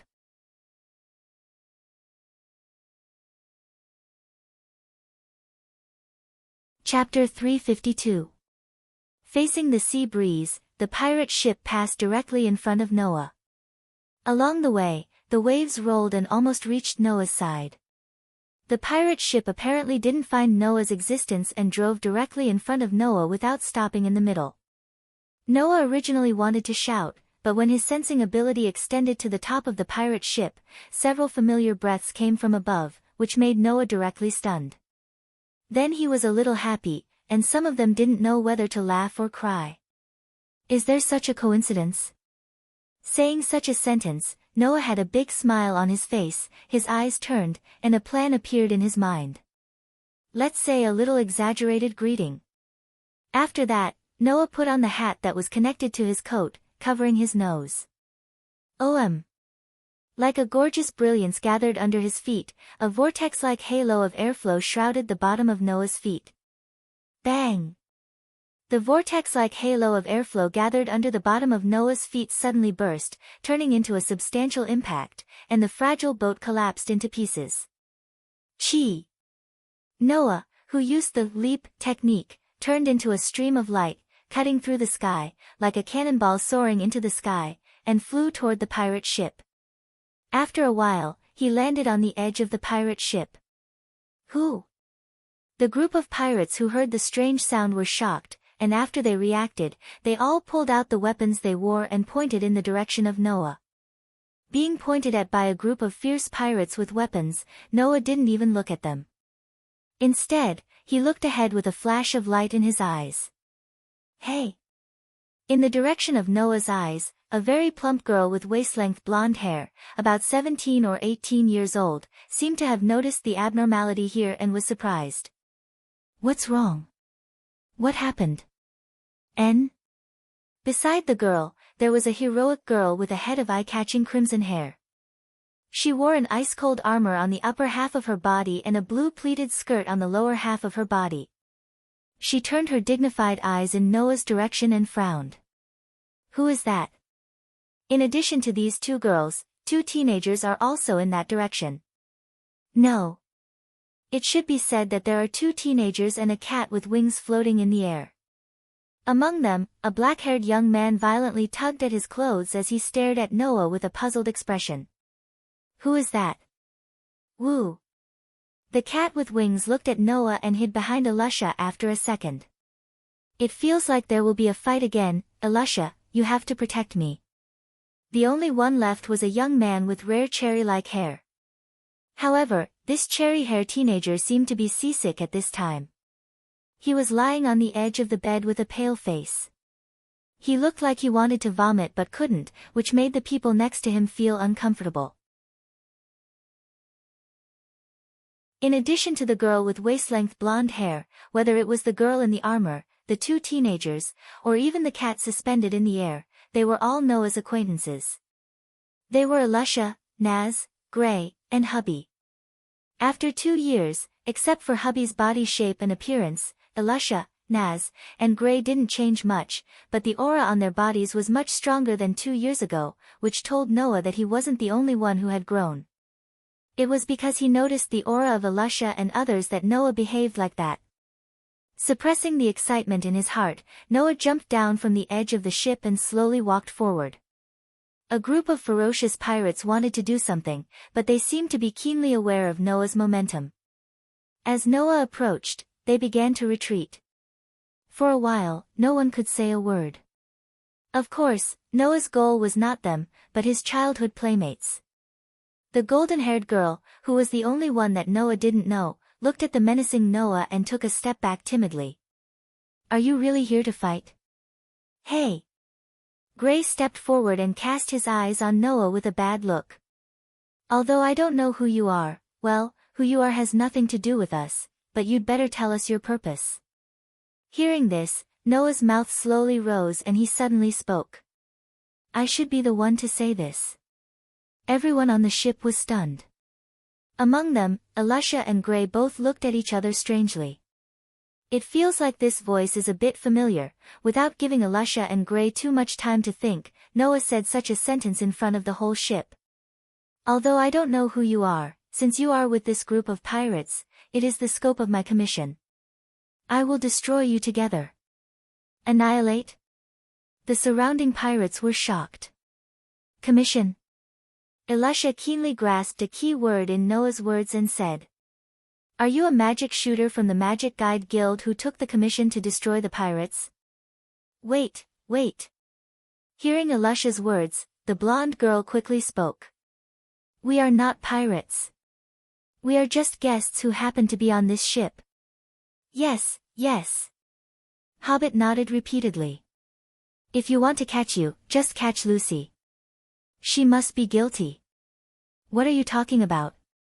Useless cat. The blonde girl named Lucy yelled out frantically. Since you are a member of the Magic Guide Guild, you should have heard of fairy tale, right? Gray didn't seem to let go of his hostility towards Noah and stared closely at Noah. We are magic shooters from fairy tale, can you please leave? You are magic shooters from fairy tale. Noah pretended to be surprised and deliberately hesitated for a moment, then nodded after a while. In that case, please stay aside and don't interfere. I will be done here soon. Big sister. The surrounding pirates suddenly panicked and looked at Elisha for help. Elisha's beautiful eyebrows furrowed more and more tightly. She reached out her hand and the surrounding pirates immediately hissed. Seeing this scene, Noah couldn't help but laugh. This Elisha is still as unconventional as before. She actually tamed a group of pirates and made a group of pirates follow her lead. However, Noah had already seen this point, otherwise, he wouldn't have deliberately said such words. Because of a special reason, I have to protect them. Elisha stepped forward and said in an unquestionable tone. So, I'm sorry, but please let these people go. At this moment, Elisha didn't hold back at all and released her powerful aura. If it was an ordinary magic shooter who heard the name of fairy tale and realized that Elisha was not simple, they would definitely not be willing to take advantage of a small task. However, Noah, who already knew about Elisha's strength, continued to walk forward calmly. So, you want to hinder me from completing my task? Elisha frowned again. We don't mean that, don't talk nonsense. Noah interrupted Elisha's words. Since you intend to hinder me from completing my task, then I will destroy you altogether. You bastard. Gray tore open his clothes and revealed his upper body with an impatient look on his face. Simply put, you are here to fight, right? Then let me directly send you flying. After saying this, Gray fiercely stepped on the deck and rushed out. He clenched his fist and with a sharp wind sound, he fiercely punched in the direction of Noah. Pa-dash. Unfortunately, Noah only raised his hand gently to receive Gray's punch, which he was determined to win. With a crisp sound, Noah effortlessly received the punch with his palm. Wa-dash. Gray's face finally changed. At this moment, Noah pulled Gray's hand and threw him to the deck next to him. Bang dash. Goo dash. Gray, who was on his back, spat out all the air in his chest and almost suffocated. Elisha, Lucy, and Haby turned pale with fright at the same time. Gray was actually restrained in one move.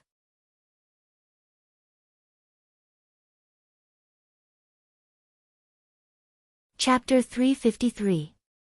Even in Fairy Tale, which was now the #1 guild in the Kingdom of Fiori, Gray's strength was at the top. In Fairy Tale, if those S-rank archmages and above were excluded, then Gray was definitely qualified to compete for the position of the strongest archmage in Fairy Tale. In the Fairy Tale Guild, the only people who could match Gray, other than those S-ranked magic shooters, were Naz and a few other people who had a way to deal with him. But now, such a character had been subdued by a high mage from an unknown guild. Not to mention Lucy and hubby, even Alusha was extremely surprised. Only Naz, who was still seasick, twitched his nose a few times, then his eyes lit up and his face showed excitement. He wanted to say something, but his dizzy head immediately made his body softly fall down, and he couldn't say anything. On the other side, Gray, who was fiercely thrown to the ground by Noah, felt some pain from his back. He looked at Noah, who was standing there condescendingly, and jumped up. After a few jumps, he pulled away from Noah and stared at the opposite side as if facing a great enemy. "Who are you?" "Me?" Noah shrugged. "I'm a archmage who came to destroy the pirates." "I'm not asking about your identity," Gray said in a deep voice. "I'm asking you, what's your name?" "Name?" Noah suddenly looked at Gray playfully. "I'll tell you later, after you lose." "Is that so?" Gray closed his eyes, straightened his body, and slowly raised his hands. A faint white mist quickly circulated around his body, causing the surrounding temperature to drop a little. Seeing this, Noah raised his eyebrows. "Ice shape magic?" The so-called shape magic referred to the magic that used magic and gave it a certain shape. At the same time, it was also the magic that took the shape. Among the many magic in this world, shape magic could be said to be a relatively common magic, and it was very free magic. The shape of the magic created by each archmage was different, and it was the magic that could best show the user's personality. It was also a kind of free magic that completely relied on the archmage's own ability. Moreover, there were also various attributes in these modeling spells. The shape magic that Gray used was the ice shape magic, which was the magic that turned magic into ice and freely gave it the shape of ice. From a young age, Gray began to hone this magic. 10 years had been like a day, and he never neglected it. Noah naturally couldn't not recognize Gray's magic. However, the last time Noah saw Gray's magic, it was a long time ago. Now, Gray's ice-shape magic seemed to have fully matured, and could even faintly affect the surrounding environment. Obviously, it was much stronger than the last time Noah saw it. "Since you don't intend to say, then I won't be polite with you anymore." After a moment of silence, Gray's feet fiercely stomped on the ground, and his figure directly rushed toward Noah, who was close at hand. As he rushed, his hands bent, and cold air emerged from his hands. In the vibration of the air, the white mist-like cold air gathered in Gray's hands. After a while, it turned into 2 huge ice swords, which were tightly grasped by Gray. When he was only half a meter away from Noah, Gray's figure suddenly stopped, and the ice swords in his hands drew a tricky arc, like a bird spreading its wings, directly cutting through Noah's body. Ice magic sword. Feeling the incoming cold light and low temperature, Noah's face carried a smile. He unhurriedly raised his hands, clenched his fists, and pulled them to his waist, then suddenly swung out. Dong! As Noah swung his fist, a gust of wind turned into a huge pushing force, as if an invisible fist flashed through the air. When Gray's face changed, it fell on Gray's body like a heavy hammer. Pang! Gray hurriedly raised the 2 ice swords in his hands, but the 2 ice swords simply exploded under the violent impact. During this period of time, the impact caused Gray to hurriedly retreat more than 10 steps, and then somewhat awkwardly stop his body. "Liar!" Lucy said in shock. "Gray has already used magic, and he still isn't a match." "I didn't feel any magic." Elusha's face also became dignified.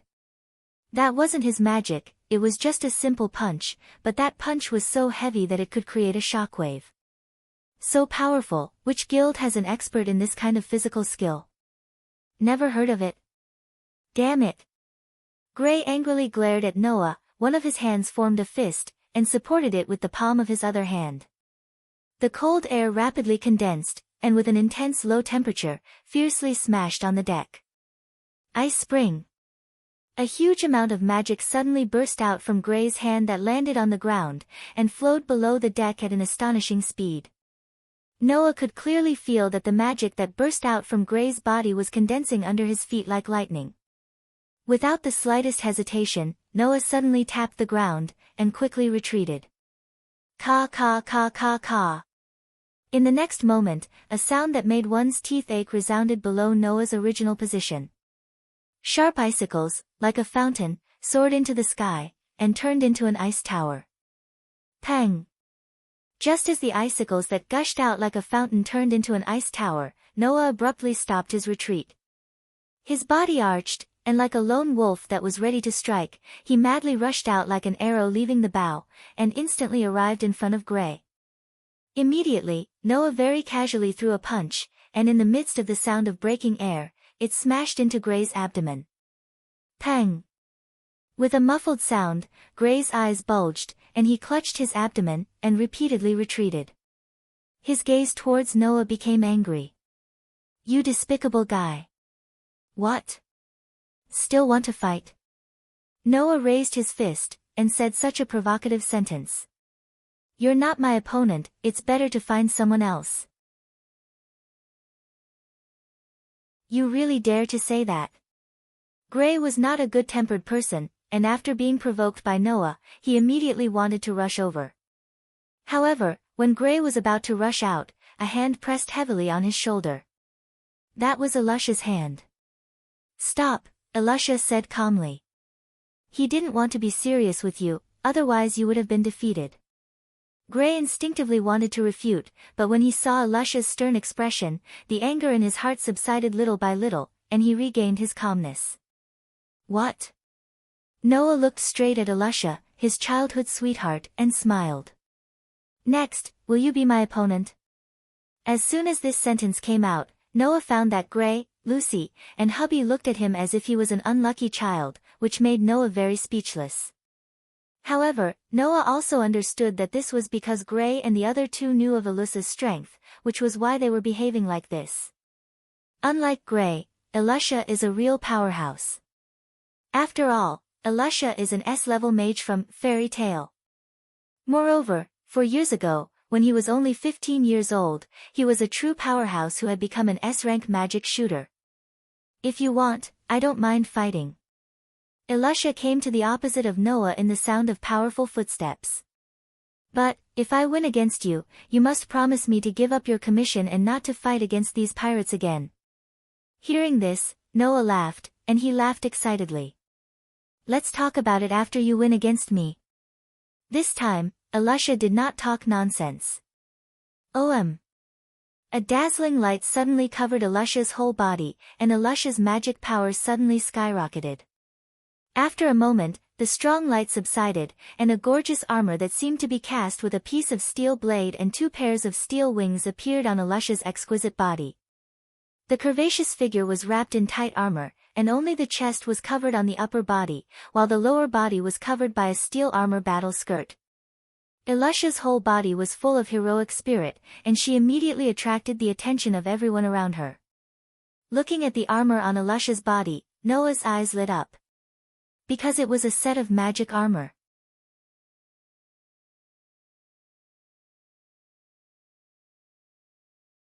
Chapter 354. The vigorous magic power in his body surged like a river. Elisha slightly raised her eyes, her body slightly paused, and then her foot suddenly tapped the ground. Her body turned into a ray of light, and under the watchful eyes of the crowd, she took the initiative to attack Noah. The distance between the two was only a dozen meters. With Elisha's speed, it would only take a few seconds to close the distance. Thus, Elisha's figure flashed and entered the attack range. 2 knights' swords suddenly appeared in her hands. With a swing of the swords, like a viper coming out of its hole, they brought along a sharp gust of wind as they viciously stabbed towards Noah's chest. Once she made her move, she used all her strength. Looking at the tip of the sword that was constantly enlarging in his pupils, Noah's body tensed up, and his heart roared excitedly. Before he started learning magic, Noah had trained with Elisha through battle after battle. Together with Elisha, he was able to train his sword skills that could be called strength. After a few years, his childhood sweetheart was already an S-rank archmage. She was many times more powerful than before, but still, Noah's memories and sense of familiarity were awakened. Elisha had already become a true powerhouse, and was no longer the child from before. And Noah, compared to before, was dozens or hundreds of times stronger. The two once again met, once again dueled. It made Noah's emotions surge. When the knight's sword that was flickering with cold light was about to reach his chest, he finally made a move. Pang! A dazzling vortex of air condensed under Noah's feet, and then completely exploded. Noah, who had used leap, suddenly retreated, easily dodging Elisha's fierce attack. Ha! Being dodged by Noah, Elisha was not surprised in the slightest. With a move of her hand, 5 knight's swords appeared in front of Elisha in the blink of an eye. Under Elisha's light shout, the swords turned into streaks of cold light, and with a sharp sound of wind breaking, they shot towards Noah like lightning. The 5 knight's swords penetrated the obstruction of the air, and appeared in front of Noah in a flash. Suddenly, they trembled, and suddenly separated, shooting towards 5 parts of Noah's body. The fierce wind brought about by the rapid shooting made Noah slightly narrowed his eyes. So fast. Even Noah was amazed by the speed of the knight's swords, but he was not surprised. Pang! Under his feet, the dazzling vortex of air once again exploded. Following the sound of the explosion, Noah's body turned into a black afterimage. Bending his body, he allowed the 5 knight's swords to brush past his body, shooting behind him. His body, almost touching the ground, flashed forward, and rushed towards Elisha's direction. Whoosh!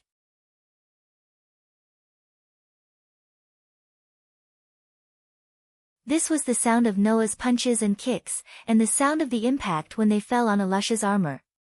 Ding ding ding ding ding. This was the sound of Elisha's sword dance and Noah's fist colliding with each other.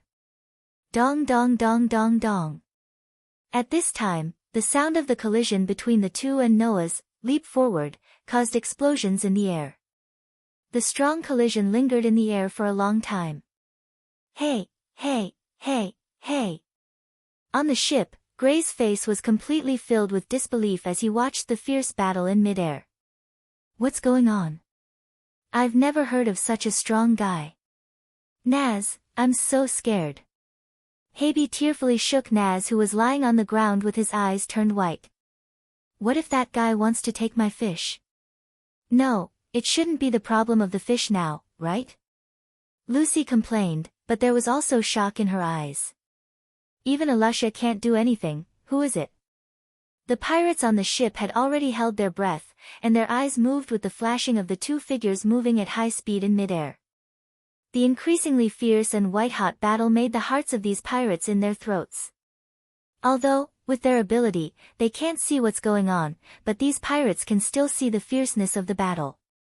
Seeing that Noah didn't have the slightest tendency to fall, a group of pirates can only pray desperately that Elisha doesn't lose, otherwise, they will be wiped out. Bang! In midair, a man and a woman's figure crossed each other again, and with a collision sound, each of them flew down and landed on the deck, retreating a dozen steps. After a while, Noah and Elisha, who were retreating, stopped, and the figures of the two once again appeared clearly under everyone's gaze. Seeing the current appearance of Noah and Elisha, everyone was stunned. At this time, Noah's coat had crisscrossed cracks, and under the cracks, a trace of red blood could be seen faintly. Obviously, in the previous crazy close combat, Noah was not completely unaffected by Elisha's counterattack. Noah's appearance was not good-looking, and Elisha also lost her composure. The originally holy armor not only became extremely messy, but on the cold, hard armor, fist prints and footprints also appeared clearly on it. Elisha's beautiful crimson hair also looked a little messy, and her breathing was also very rapid. It seems that in the previous fierce battle, whether it was Noah or Elisha, both had their own tricks, and no one could really gain the upper hand. Of course, no one will underestimate these two people.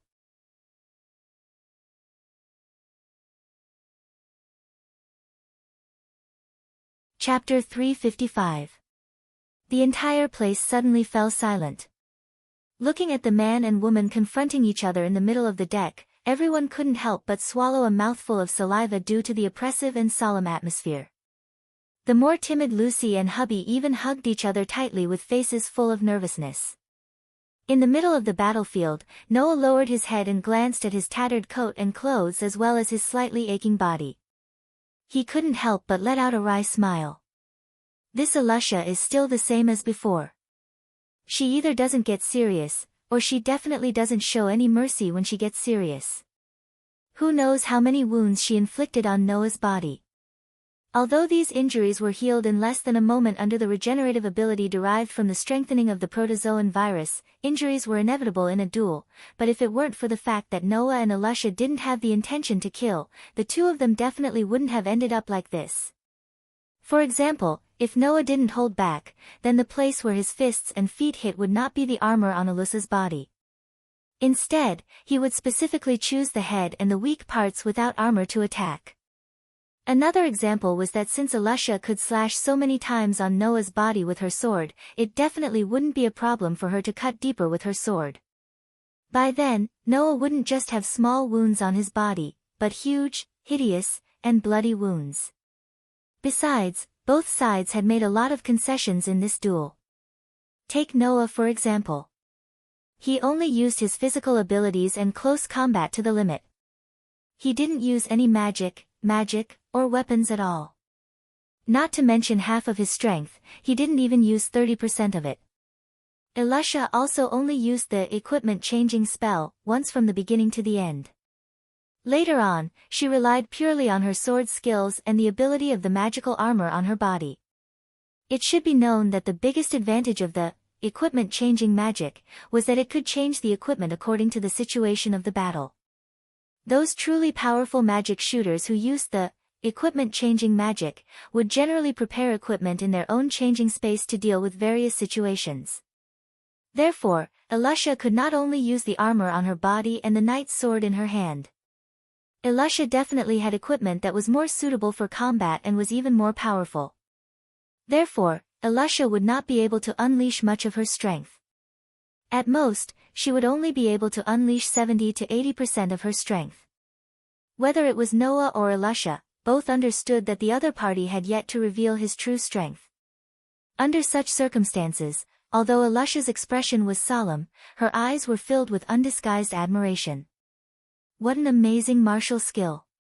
It is my honor to be able to compete with someone who possesses such a martial skill. Hearing this, Noah could not help but laugh. Really? Why haven't I heard you say something like that before? Before? Alusha was slightly taken aback. Before? Gray, Lucy, and hubby were also taken aback and looked at each other. Only then did Noah realize that he had slipped out of his mouth. He laughed bitterly. It seems that we can only stop here. Hearing this, the shrewd Alusha finally realized that something was wrong. Do we know each other before? Know each other? Noah said with a dumbfounded expression. We have slept together and bathed together. Do you think we know each other? Slept together? Alusha was surprised. Bathed together? Gray, Lucy, and hubby were shocked. Seeing this, Noah shook his head and smiled. He reached out and took off the hat on his head. Looking at the completely stunned Alusha, Gray, and hubby, he laughed heartily. Long time no see, Alusha, Gray, hubby, it's great to see you so energetic. Noah. The expression on Alusha's pretty face was all replaced by joy. It's Noah. Hubby also cheered. Noah. Gray was even more overjoyed. He rushed over and gave Noah a big bear hug. It turned out to be you.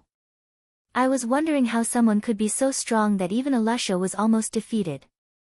You really know how to hide it. Ha! Noah couldn't help but return Gray's hug. After feeling Gray's heartfelt joy, he was also very happy. After all, in Fairy Tale, in addition to Makarov, the first one to have a good relationship with Noah was Gray. Among the many partners, Noah and Gray have known each other the longest, and it can be said that they have the best relationship, followed by Alusha. Huh. Lucy, the only one who didn't know what was going on, could only stand there blankly, looking a little overwhelmed. Noah? Who is Noah? Noah. Elisha, who had changed into the original upper body armor and pleated skirt, also came over and looked at Noah with a very rare gentle expression. It's been 2 years, we finally meet again. Sorry. Noah let go of Gray and met Elisha's eyes. But at least I didn't come back after another 4 years. That's not bad, right? You guy. Elisha reached out and gave Noah a hug. You didn't say you were going to come back. If everyone in the guild knew that you were coming back, they should be at the port to greet you. Noah smiled and didn't say anything. He hugged Elisha back, immersed in the joy of reuniting with his childhood playmate. Well, although because of the armor, Elisha was still as hard as before when he hugged her. In the end, only the confused Lucy and a group of pirates were left looking at each other, not knowing what to do. After Noah changed his tattered clothes that were cut by Elisha, a group of fairy tale companions surrounded him. Noah. Yeah. You're back, Naz, who was paralyzed on the ground, struggled to Noah's feet and grabbed his feet. He seemed to want to say something, but soon he almost vomited because of the nausea that surged in his heart. He couldn't muster any strength. Naz, you should rest well first. We'll talk after we get off the ship. Noah smiled and patted Naz's back, then cast his eyes to Lucy, who looked a little nervous, and asked curiously.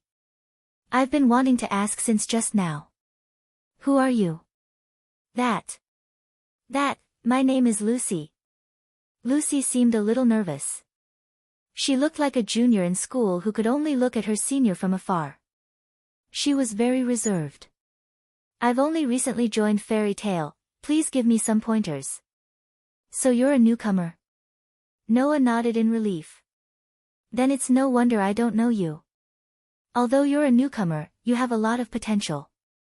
If you're trained well, you'll definitely become an outstanding magic shooter.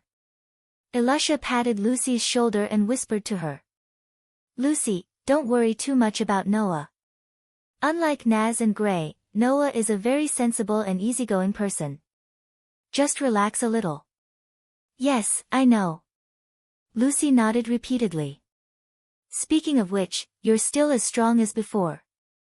Gray crossed his arms and said with a little hot-bloodedness. Well, but since it's you, you must have undergone a lot of training in the past 2 years and have become stronger than before, right? It's indeed an outstanding martial skill. Elisha seemed to approve of Noah's close combat skills. It's impossible to practice such a martial skill without going through a lot of tempering. Noah, you've brought us a big surprise again. You two have also made great progress. I'm not the only one who's growing. Noah scratched his cheek and spread out his hands. We're not children anymore. We've all become stronger. Elisha and Gray nodded in agreement. They smiled at Noah and continued to talk about old times. On the side, Lucy quietly asked Hobby. Hey, Haby, is Noah stronger than Elisha? Elisha is a monster, but Noah is still above her. Haby rarely answered seriously. Noah has very powerful magic. He can compete with Elisha without using magic. So, Noah must be very strong now. Maybe he's even stronger than Elisha. So powerful. Lucy turned her gaze to Noah, who was chatting happily with Elisha and Gray. There was a very obvious curiosity in her beautiful big eyes.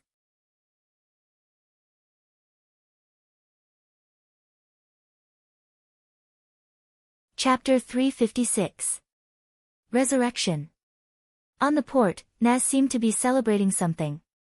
He raised his hands and shouted loudly, attracting all the gazes around him. Noah. Immediately afterward, Naz seemed to remember something. He turned around abruptly and rushed toward Noah, who had just gotten off the ship. Let's settle this once and for all. Before this sentence had time to fall, a fist suddenly appeared above Naz's head. Like a heavy hammer, it fell on Naz's head fiercely. Bang! With a muffled sound, Naz's eyes protruded and his head was smoking. His whole body directly smashed on the ground, causing the ground to crack inch by inch. Noah, who withdrew his fist, passed by Naz, who was lying on the cracked ground, and walked forward expressionlessly. "I knew you would do this." Sigh. Habby, who was suspended in the air, spread out his hands. "Naz, didn't you see the duel between Noah and Elisha? Naz, you haven't been able to beat Elisha yet." Lucy also said angrily. "You still dare to fight with someone who can tie with Elisha without using magic. I really don't know what to say about you." "Humph," Gray threw such a sarcastic sentence coldly. "What an idiot." As soon as the voice fell, Naz, who got up from the ground, put his head on Gray's head with a ferocious expression. "Who are you calling an idiot? Droop your eyes." Gray didn't show any weakness and used his head to push back. He also had a ferocious expression. "I'm talking about you. Hang your eyes."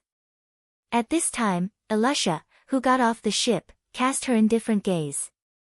"What are you doing there?" "Nothing." Naz and Gray suddenly trembled together. The ferocious expression on their faces disappeared, and they made a standing posture. It seemed that they were scared of Elisha to death. "That's good." Elisha nodded in satisfaction. "Noah just happened to be back today, so don't cause any more trouble for me. Love." Naz and Gray responded in unison, but the way they responded sounded like hubby's catchphrase, which made Lucy speechless. Noah, who watched this scene unfold, didn't know whether to laugh or cry. "I thought that after 2 years, all of you had grown. But in the end, you only grew in strength. You've changed a lot compared to 2 years ago."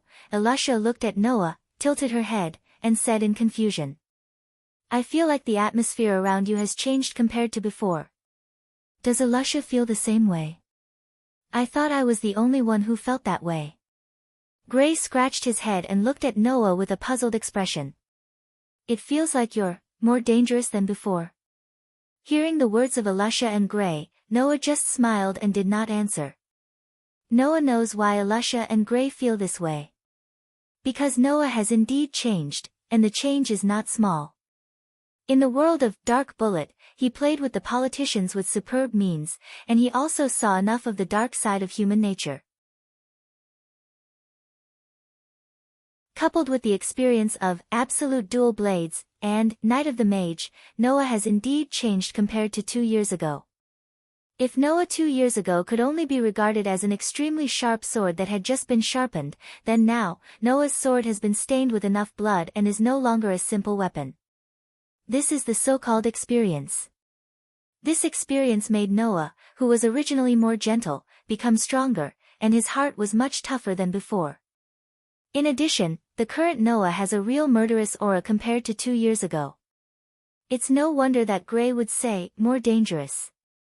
By the way, Noah, hubby, who flew to Noah's side, glanced at Noah's back and said suspiciously, "Where's your sword?" After hubby said this, Elisha, Naz, and Gray remembered this matter. "Of course, the sword is put away." Noah replied perfunctorily. "I learned a little trick similar to magic of disguise, which can store weapons in an invisible space. It's not gone, you can rest assured." The group of people was relieved. "Well, let's rest in this town for the time being." Elisha stepped forward and began to give orders as if it was a matter of course. "Tomorrow, we'll go back to Magnolia." "Understood." Everyone responded in unison. At that moment, Naz leaped to Noah's front and gazed at him in excitement. He displayed a passionate smile on his face. Naz raised a hand, and a hot flame ignited on his fist, illuminating Naz's excited face. "Noah, I've become a lot stronger in the past 2 years." "Is that so?" Noah met Naz's eyes that were filled with excitement. He raised his eyes and suddenly smiled. "Then let me tell you, I haven't slacked off in the past 2 years, and I've become a lot stronger than 2 years ago. Didn't we agree at that time?" The flame on Naz's hand became more and more violent, and his mood became more and more excited. "When we meet again, we must decide the victor once more." No way. Hearing Naz's words, Lucy was speechless. You still want to fight? Naz, let's not fight. Abby quickly advised. Noah is very strong. Are you really an idiot? Even Gray couldn't help but scold him. Even Elisha can't defeat him, what else do you want? Isn't that good? Elisha held another opinion and looked at them with a smile. Naz has also become a lot stronger than 2 years ago, and he has always wanted to defeat Noah. Noah, give Naz a chance. Elisha. Lucy looked at Elisha in surprise. No way. Are we really going to fight? Compared to the astonished Lucy, Gray seemed to have understood what was going on and gave up on persuading her. Even Harpy lowered his head and stopped persuading her. Hey, Abby. Lucy couldn't help but say. Are you really not going to persuade Naz? That's an opponent that even Elisha can't defeat. This is also something that can't be helped. Abby sighed. Naz has always wanted to defeat Noah from the beginning. In addition to finding Igoniel, Naz's biggest dream is to defeat Noah. So, even the president can't persuade such a Naz. It can't be, right? Lucy finally felt worried. We're all partners, don't be like this. Ignoring the discussions of his partners around him, Noah looked at Naz, who was staring at him with a persistent face, and after a while, he smiled. Naz, don't be so anxious. Don't you think it's a bit of a waste if we duel now? Waste? Naz was stunned. You see, you all said that even Elisha can't do anything to me, but in fact, Elisha is an S-rank archmage, and I'm just an ordinary guild member. Noah smiled slightly. So, Naz, why don't we postpone our duel until we both become S-rank archmages? Naz's eyes suddenly lit up. That's a good idea. Elisha nodded in agreement. Whether it's Noah or Naz, there is still room for growth. When they become S-rank archmages, they will definitely be stronger than now. When that time comes, if we duel again, it will definitely be more exciting than now. I think so too. Noah looked at Naz with a smile. Naz, what do you think? Let's do it this way. The stubborn Naz agreed without hesitation and laughed at the sky. Good. I'm already burning up. S-grade magic shooter. Gray seemed to be affected by Noah's words as well. He extended his fist at Noah. Don't forget, there's still me. Noah smiled and didn't say anything. He just extended his hand and bumped fists with Gray. Everything was said without words. Looking at the three boys like this, even Elisha and Lucy felt a little emotional. What should we do? Lucy bit her finger pitifully. I really want to join them. No, you can't. Hubby said without hesitation. If it's Lucy, she will definitely not become an S-rank archmage. What are you talking about? Lucy muttered in dissatisfaction. I'm also very strong, okay? Elisha's gaze swept over Noah, Naz, and Gray, and her heart was surprisingly gentle. The feelings between boys are really great.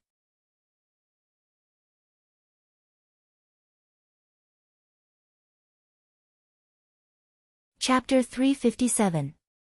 After a blood-boiling agreement, in the next minute, Naz, Gray, Lucy, and Habi's mood dropped directly from the climax to the bottom because of Elisha's reminder. Noah only knew the reason for everyone's depression later, and he also knew why Elisha and her party appeared in the sea on a pirate ship. According to Elisha, the reason why they went to sea this time was entirely because Naz, Gray, Lucy, and Habi took the initiative to go out to perform an S-level mission. S-level mission. That's a super difficult mission that only S-level magic shooters are allowed to undertake. Those S-level missions were posted on the second floor of the guild. Since childhood, Makarov has repeatedly warned Noah, who lived on the third floor of the guild, not to go there. It can be imagined how much importance Makarov attached to these S-level missions. In the past, even if there was an S-level magic shooter who wanted to undertake an S-level mission, he must get the final consent of Makarov. Otherwise, even an S-level magic shooter can't undertake an S-level mission privately, and violators will be punished severely. The reason for this is very simple, because it's too dangerous. With Makarov's attention to the guild members, he naturally can't watch the members of the guild casually undertake such a dangerous mission and indirectly die. Therefore, in this regard, Makarov will set such strict requirements. This time, Naz and Habi tore down the S-level mission on the second floor without authorization, and dragged Lucy to sea to perform such a dangerous mission. Makarov almost exploded with anger. What made Makarov so angry was that Gray was originally sent by him to bring Naz and others back. As a result, for various reasons, Gray also participated in this mission. Elusha, who returned to the guild after performing a mission outside, learned about this and went crazy on the spot. For Elusha, who doesn't know how to turn around, violating the rules of the guild is absolutely unforgivable. So, in order to catch up with Naz, Gray, Lucy, and Habi, Elusha directly hijacked a pirate ship and went to sea to pursue them. It seems that a lot of things happened in the middle because of this S-level mission. However, Elusha still found Naz and others without any danger, and they took the pirate ship that Elusha had hijacked before, intending to return to the guild. It seems that Elusha got along well with the pirates. The pirates also worshipped Elusha as Big Sister, which is why Elusha protected those pirates. After that, Elusha and others on the pirate ship met Noah, who had just returned. There is no doubt that except for Elusha, who is an S-level magic shooter, Naz, Gray, Lucy, and Habi will all be punished for taking on an S-level mission without authorization when they return this time. That's why Naz and others are so depressed. However, Noah feels that it is the greatest blessing to be able to come back safely. Although he doesn't know how dangerous the S-level mission is, Noah has been warned repeatedly by Makarov since he was a child, and he already has the impression that the S-level mission is directly linked to danger. Therefore, it's already very good that Naz and others can come back safe and sound. When Naz, Gray, and Habi escaped to the city to relax because of their low mood, Noah went to find a hotel with Elusha and Lucy. By the way, Elusha is also pulling a small car full of suitcases, at least a dozen or more. Is it necessary to bring so much luggage when you go out to perform a mission? In this regard, Noah has always wanted to complain since he was a child, but Elusha is still as stubborn as before. Even if she performs a small task, she will bring such a large car full of luggage. There are also some armors in the luggage that can't fit in the change space. They may be used, so it is absolutely necessary to bring them. This reason can't be said to be wrong. Therefore, Noah let Elusha do what she wants. Walking on the street to the reserved hotel, Noah, Lucy, and Elusha were chatting. Noah, Habi said that your magic is very, very powerful. Lucy doesn't seem to feel restrained in front of Noah anymore, and she asked Noah curiously.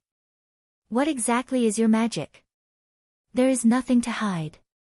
Noah answered straightforwardly. My magic is shatter, it is a magic that can shatter everything that comes into contact with my magic. Don't underestimate this magic just because Noah answered so casually. Elusha said solemnly.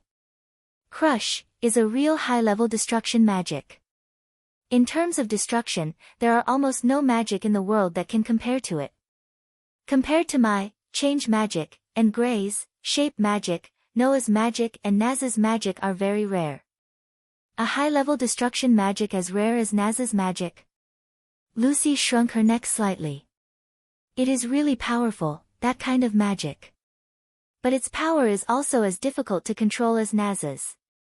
If you are not careful, it can cause a lot of damage. Noah asked. Then what is your magic? Me? Lucy untied a bunch of keys from her waist and raised it in front of Noah, and said with a little joy and pride. My magic is Star Spirit magic. Star Spirit? Noah blinked and remembered. On the side of this world, there was a completely different space from this world. It was called Star Spirit World. And in this Star Spirit World lived a group of strange life forms. They were collectively called Star Spirits. The so-called Star spirit magic referred to the magic that signed a contract with the star spirit of the star spirit world. Sorcerers used the key that could summon a certain star spirit in the star spirit world to sign a contract with the summoned star spirit. Once the contract was signed, the star spirit would serve the sorcerer as its nominal master. Then, the sorcerers of the star spirit could use the key as a medium in battle to summon the star spirit that they had signed a contract with from the star spirit world to help them in battle. Noah also accidentally saw this kind of summoning magic in a book. It was said that star spirit magic was a very ancient magic. In terms of age, it might be comparable to the dragon slayer magic that was born in ancient times. Summoning? Noah nodded thoughtfully. You do have a very interesting magic. Is that so? Lucy seemed to be very happy that Noah valued star spirit magic and nodded repeatedly. Noah, are you also interested in star spirit magic? A little. Noah unconsciously touched his arm. I also have a companion similar to star spirit that can be summoned to help me at any time, so I am quite interested in star spirit magic. Hearing this, even Elisha was curious. You also have a companion similar to star spirit that can be summoned to help you in battle? Yes. Noah smiled. If there is an opportunity in the future, I will introduce them to you. Wow, I didn't expect Noah to be the same type of sorcerer as me. Lucy smiled happily, then suddenly thought of something and took out a silver key from her bag. After hesitating for a moment, she reluctantly handed it to Noah. This is for you. This is. Noah subconsciously took it, held the silver key, and looked at Lucy in confusion. This is a star spirit key. This was bought in the shop not long ago. Because I already have the same type, I haven't signed a contract with it. Lucy gave Noah a cheerful smile. I will give it to you, you have to use it well. Is this okay? Noah frowned. For a star spirit sorcerer, the number of star spirits is directly related to their strength. It's okay, this is just a generic type that can be bought in the shop. Lucy explained. In this mission, I got a very precious key. There are only 12 keys to the 12 zodiac gates in the world, so I can't give it to you. Is that so? Noah hesitated for a moment, then his expression relaxed. If that's the case, then I will accept it. Yes. Lucy pretended to nod. That's right. Seeing this, Noah laughed and shook his head. This newcomer is quite interesting.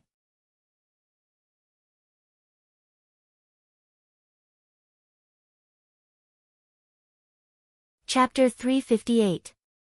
The dazzling sunlight poured down like rain, shrouding the entire magnolia under the sun. Noah lifted his head and looked at the building that was abnormally bright under the sunlight, as well as the sparkling plaque. His emotions fluctuated uncontrollably. Fairy tale. It was now one of the strongest magic guide guild in the Fiori Kingdom. Compared to 2 years ago, the appearance of the guild had not changed at all, but there must have been a lot of changes inside Fairy Tale. The reason was that it was different from when Noah had just joined Fairy Tale. Now, Fairy Tale had more than 5 S-rank magic shooters. And below the S-rank magic shooters, people like Naz and Gray had all grown up. Noah's childhood playmates had also become the pillars of Fairy Tale. Coupled with the addition of potential talents like Lucy, Fairy Tale was now absolutely qualified to be called the strongest magic guide guild in the Fiori Kingdom.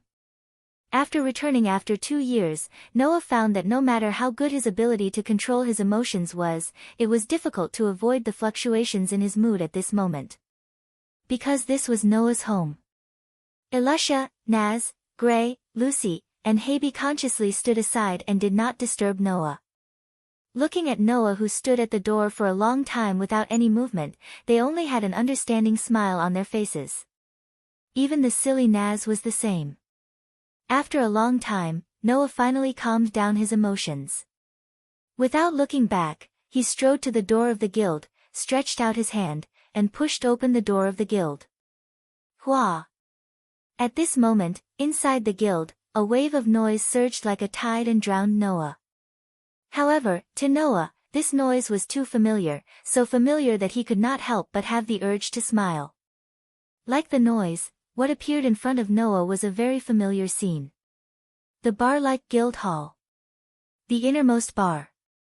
The commission board with the commission orders posted. As well as those familiar or unfamiliar faces. Looking at all this, Noah's mouth unconsciously curved up. He lifted his feet and walked step by step into the guild.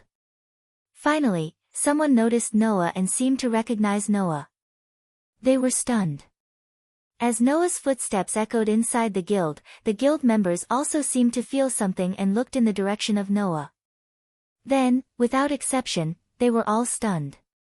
Only the newcomers who had joined Fairy Tale in the past 2 years were at a loss, but they also noticed that the atmosphere was not right, so they obediently shut their mouths. Not long after, the noisy guild was so quiet that even a pin drop could be heard. Clang! It was also at this time that an extremely loud and ear-piercing sound was heard. It was the sound of something made of metal hitting the ground. Noah directly turned his gaze to the source of the sound. Over there, a young lady with short white hair that reached her shoulders, wearing a woolen sweater and shorts, and an extremely graceful figure, was staring at Noah in a daze. Beneath her feet, a tray was rolling. Without a doubt, it had fallen from the young lady's hands. Seeing this girl, Noah did not know how to describe his feelings at this moment. Excited? Should be, right? But that was much more complicated than being excited. After all, it was not the first time Noah returned to the guild after such a long time. Suppressing the emotions in his heart, he came in front of the girl who was staring blankly at him, bent down, picked up the tray that fell on the ground, and put it back in the hands of the girl. Can't even hold the tray properly.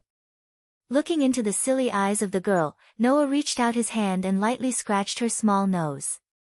Then I'll have to consider whether I should let you cook a meal to celebrate my return, Lisanna. As soon as this sentence came out, it seemed to have awakened everyone present. Finally, everyone present reacted to the situation. After rubbing his eyes and confirming that the one standing in front of her was Noah, all the people who knew Noah blushed. Oh, oh, oh, oh, oh. In the next second, shocking cheers resounded throughout the entire guild. The cheers were only for one person. Yes. Just for one person. For Noah. Big brother Noah. Lisanna threw herself into Noah's arms without hesitation. Noah. A short distance away, a group of old guild members, who had known Noah since he was a child, jumped up and pounced on Noah, giving Noah a fright. Just as Noah was about to be drowned out by the crowd, an old but extremely powerful voice sounded. All of you, stop. A bunch of idiots. Like a paralyzing curse, the cheers of the entire guild came to an abrupt halt. Those who were pouncing on Noah froze on the spot, but the excitement on their faces didn't subside in the slightest. Under such circumstances, a short old man with a walking stick slowly walked out of the crowd. His eyes were fixed on Noah and did not move away for a moment. Grandpa.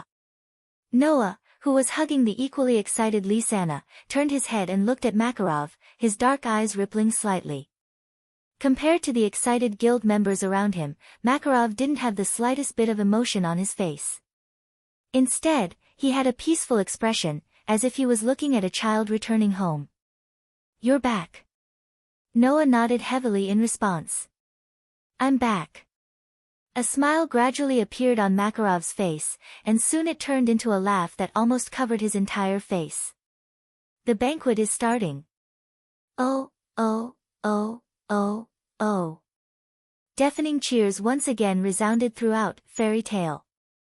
Looking at the cheering guild members in front of him and Makarov, who was laughing cheerfully to hide his emotions, Noah glanced at Alyssa and the others standing at the entrance of the guild with smiles on their faces. Feeling the soft touch of Lisanna in his arms, something in his heart seemed to melt. At this moment, there was only one sentence left in Noah's heart. True enough. This is my home. Big Brother Noah. Big Brother Noah. Big Brother Noah, tightly hugging Noah, Lisanna seemed to be afraid that if she let go, Noah would disappear. Not only did she tighten her grip bit by bit, she also constantly muttered Noah's name, causing Noah to bitterly smile. 2 years had passed, and Lisanna had changed slightly more than the others. After all, these 2 years belonged to Lisanna's growth period. Not only did the 17-year-old Lisanna not lose her previous cuteness, but she also had a hint of a mature woman. Not only did her figure become more curvaceous, but the curves of her delicate body were also more beautiful than before. The 2 shining white thighs that were exposed outside of her shorts almost shocked Noah's eyes, causing Noah to feel more than once that a woman changes 18 times between childhood and womanhood. Of course, these were not the biggest changes. The biggest change in Lisanna's body was undoubtedly the impressive growth of her chest. Because Lisanna had been tightly hugging Noah, Noah constantly felt the full and round feeling in his arms, causing him to sigh. Alright, Lisanna. Without any other choice, Noah could only pat Lisanna's little head and bitterly smile as he comforted her. This is not a dream, nor is it an illusion. I'm right here, I won't suddenly disappear. I don't care. Lisanna didn't know if it was because she missed Noah after not seeing him for so long, or because she was complaining that Noah hadn't returned for so long, but she stubbornly shouted. I just want to hug you. I just want to hug you. Alright, alright, alright.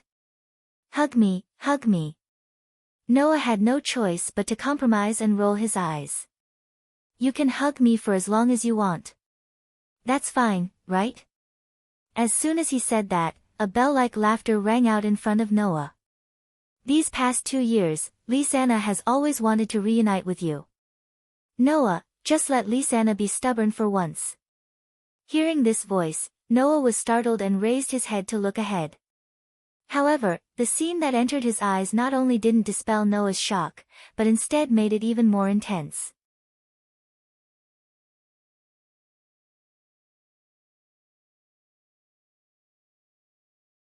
Chapter 359.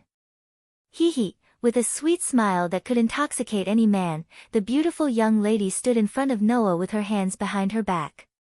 She bent her delicate body forward and stared at Noah with a pair of gentle eyes that could melt one's heart. Strange ripples undulated in her heart. She was a beautiful girl who was flawless no matter how one looked at her. The young lady was wearing a princess dress that was not luxurious but appeared to be very elegant. Her waist-length white hair was spread out like snow on her soft and beautiful back. Her figure was tall and full, just like a model that had walked out of a book. She was so beautiful that it was suffocating. And from the girl, Noah could feel a gentle temperament like water. That temperament of a saintess touched Noah, and his eyes couldn't help but stay on the other party. Noah had seen many super beautiful girls with both beauty and temperament. For example, the sacred and inviolable Son of Heaven. For example, the innocent and lovely Julie. For example, the dazzling and confident Lilith. In addition, there was Aoko, who was brimming with heroic spirit and incomparably strong will, and Yuju, who was like a fairy tale princess. These beautiful girls, whether it was appearance or temperament, were far superior to ordinary people. Noah's eyes had long been spoiled. And now, in Noah's view, the girl standing in front of him now, whether it was appearance or temperament, didn't lose to anyone Noah had seen before. This wasn't the main reason why she attracted Noah's attention. The real reason why Noah couldn't help but cast his gaze over and was stunned on the spot, unable to react for a long time, was that he felt a familiar aura from the girl in front of him. However, in Noah's impression, although the owner of this aura was indeed as beautiful as a flower, it was absolutely impossible for her to be so soft and gentle like water. She was like the Virgin Mary, touching the heart of others all the time. What was going on here? Noah could only hesitate and use an extremely uncertain tone to call out tentatively. Mira? What's the matter? The girl named Mira looked at Noah with a smile. You don't recognize me? When Noah heard this sentence that was equivalent to an admission, he was stunned on the spot without any surprise. Mira? It's really Mira. The elder sister of Elfman and Lisanna. The delinquent girl who fought with Alusha all day long.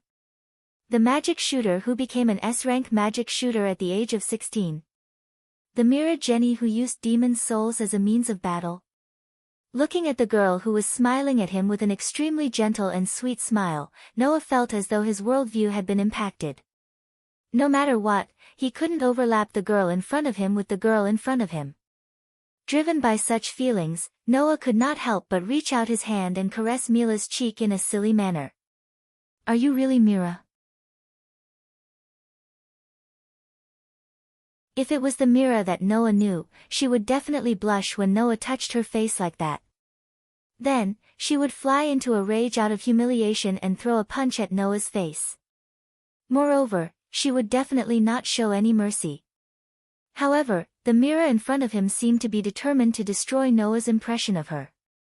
When she felt Noah's hand caressing her cheek, she actually reached out and placed her hand on the back of Noah's hand. She closed her eyes and cupped it as though she was very warm and nostalgic. The expression on her face was so gentle that it could make one go weak on the ground. Looking at Mira like this, Noah completely forgot to react for a moment. He felt as though his heart was about to be captured by this gentle girl in front of him, and he was immersed in her bit by bit. Humph. Just as Noah was about to be unable to resist Mira's gentleness, a cold snort sounded. At the same time, Noah felt someone pinch his waist. Ouch! This pinch caused Noah to cry out in pain.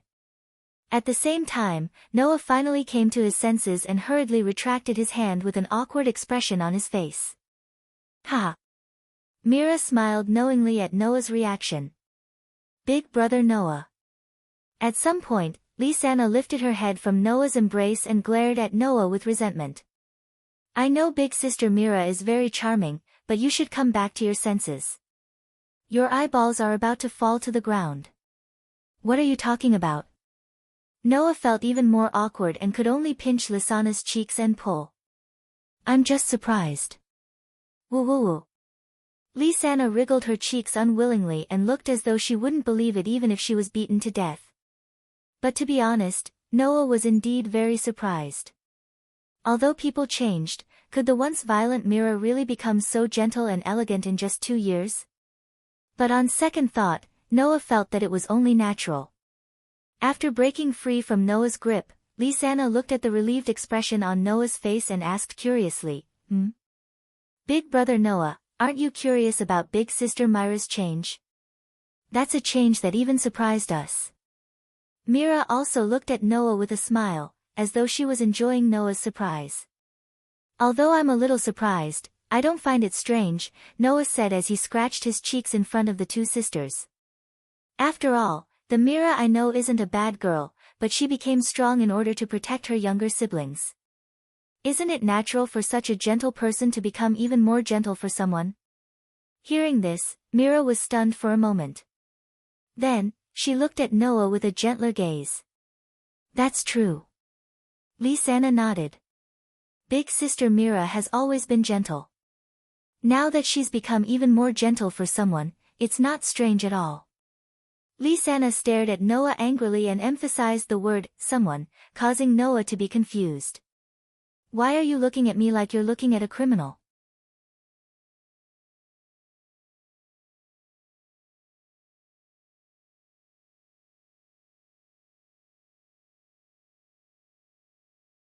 Chapter 360. Until the sun set in the west, the noise and cheers that had been ringing in Fairy Tale for an entire day gradually died down, allowing the guild to regain its tranquility. Few outsiders knew that today, none of the magic shooters in the Fairy Tale Guild went out to work, but instead held a banquet for the entire day. The main character of the banquet was naturally Noah. Under the support of his companions, Noah spent the day in a noisy atmosphere. It wasn't until the evening that he heaved a sigh of relief after the departure of his guild members.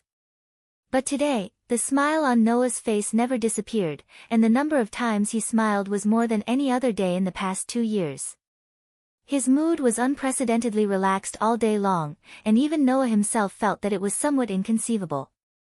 Only after Alusha, Naz, Gray, Lucy and the others left the guild did Noah have the time to report to Makarov, who hadn't disturbed him and his friends from reminiscing about the past 2 years. Of course, even if Makarov was his grandfather, he couldn't casually talk about going to other worlds to retrieve world fragments. It wasn't that Noah was afraid of Makarov going out and talking nonsense, but even Noah himself felt that his experience wasn't something an ordinary person could have. Even now, he had a kind of illusory feeling of whether or not he was dreaming, let alone Makarov. Thus, after hiding the matter of between worlds, world fragments and his travels in various worlds, Noah chose to talk about his own experiences.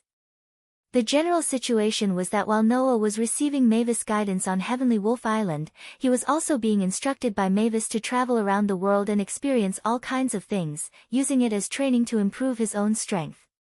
Truly worthy of being called a first-generation talent. She knew that you wouldn't improve much if you only stayed on Heavenly Wolf Island to train, so she let you go out to increase your knowledge and experience, train yourself and improve yourself. Makarov sighed from the bottom of his heart. If you're only allowed to receive guidance on Heavenly Wolf Island for 2 years, your growth won't be as fast as training outside, right? Hearing Makarov's words of admiration for Mavis, Noah inwardly apologized. However, there was no other way. Noah's experience could only be described in this way. Otherwise, it would be too far-fetched. Even if Makarov was willing to believe it, he probably wouldn't agree to let him go to another world if he knew about it.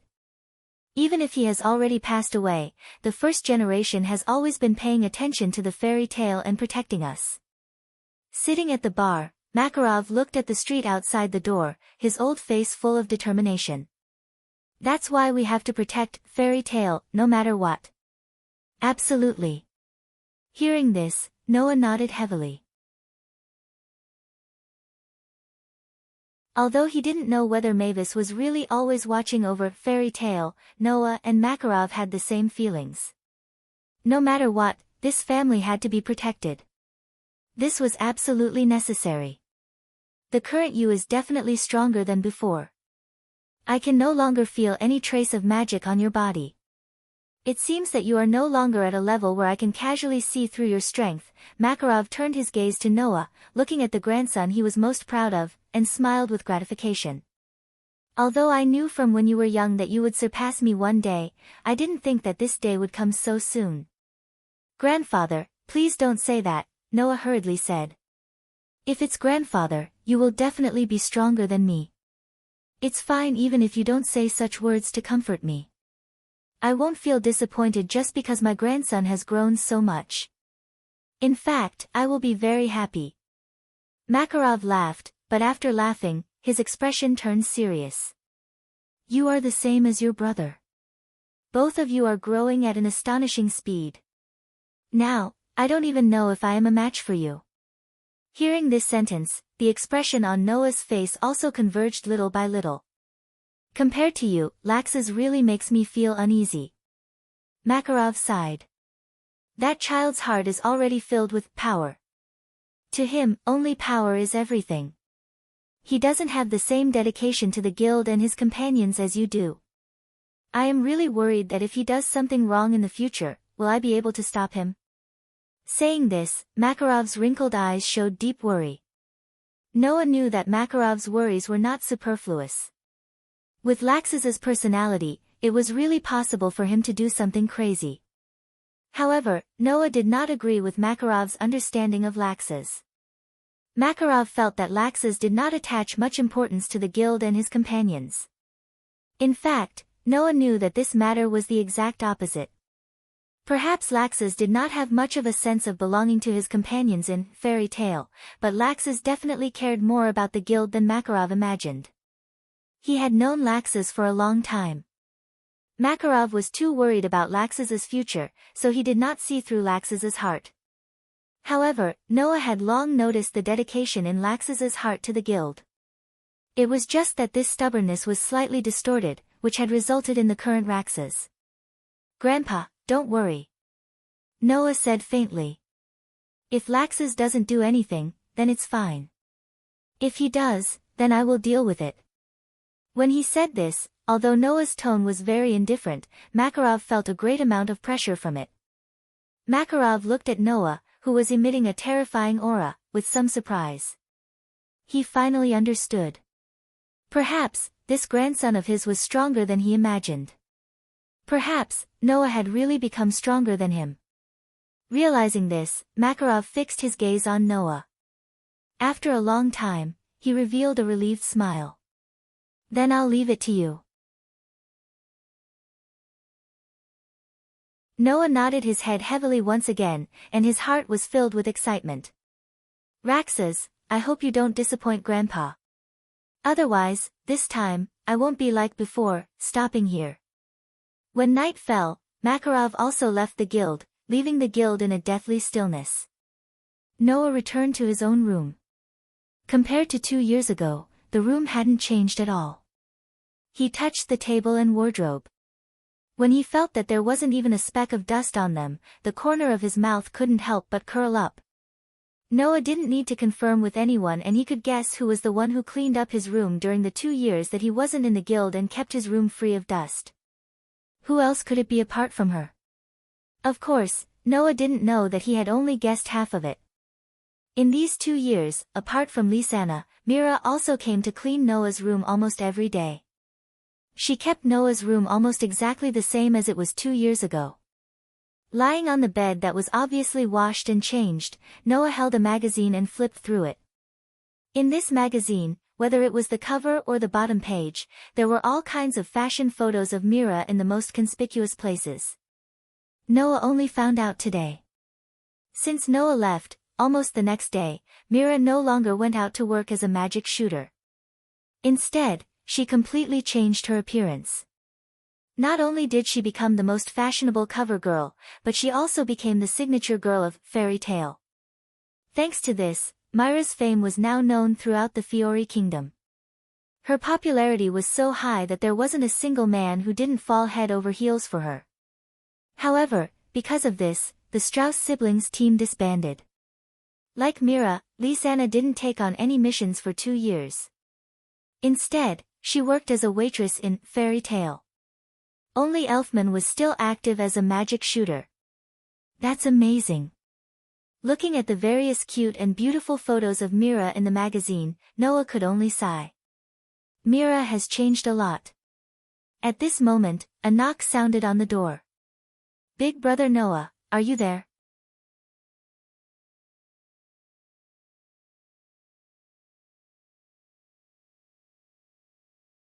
Chapter 361.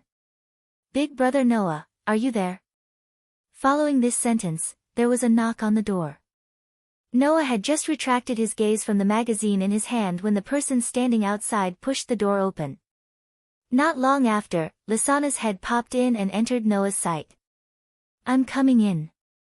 Lisanna didn't have any intention of asking for Noah's permission. She walked straight into Noah's room and closed the door behind her. Perhaps it was because she had just taken a shower, but the moment she entered the room, a fragrant scent filled the room. Her beautiful white hair was stained with water droplets, proving that she had just taken a shower.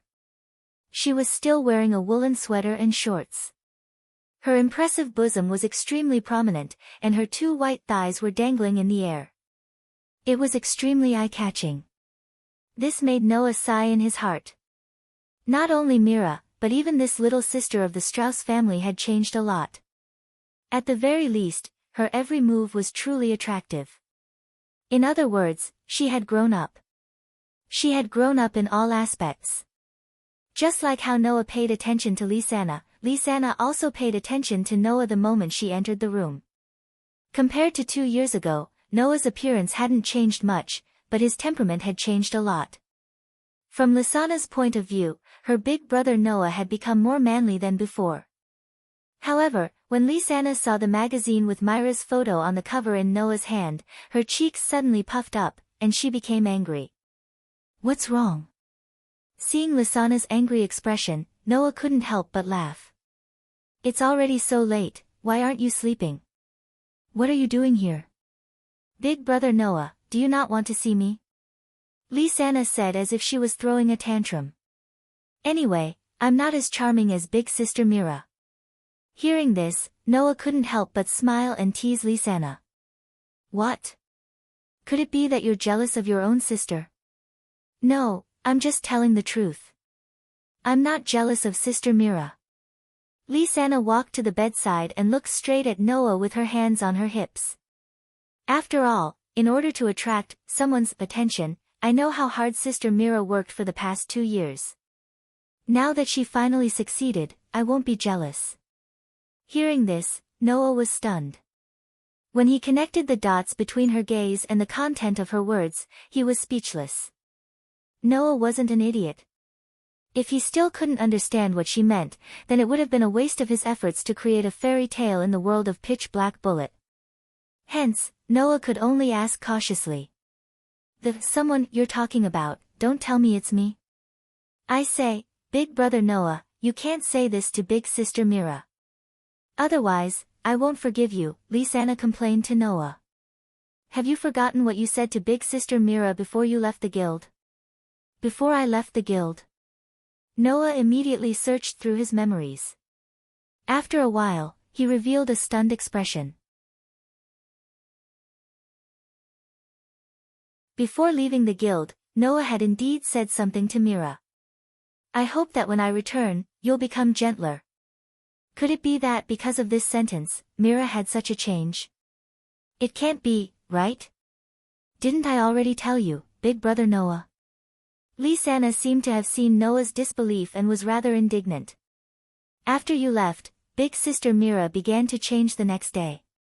She no longer went out to work as a magic shooter. Listen carefully, it was after you left. Of course, Noah understood what Lisanna was trying to say. After Noah left, Mira changed. And before Noah left, he had said those words to Mira.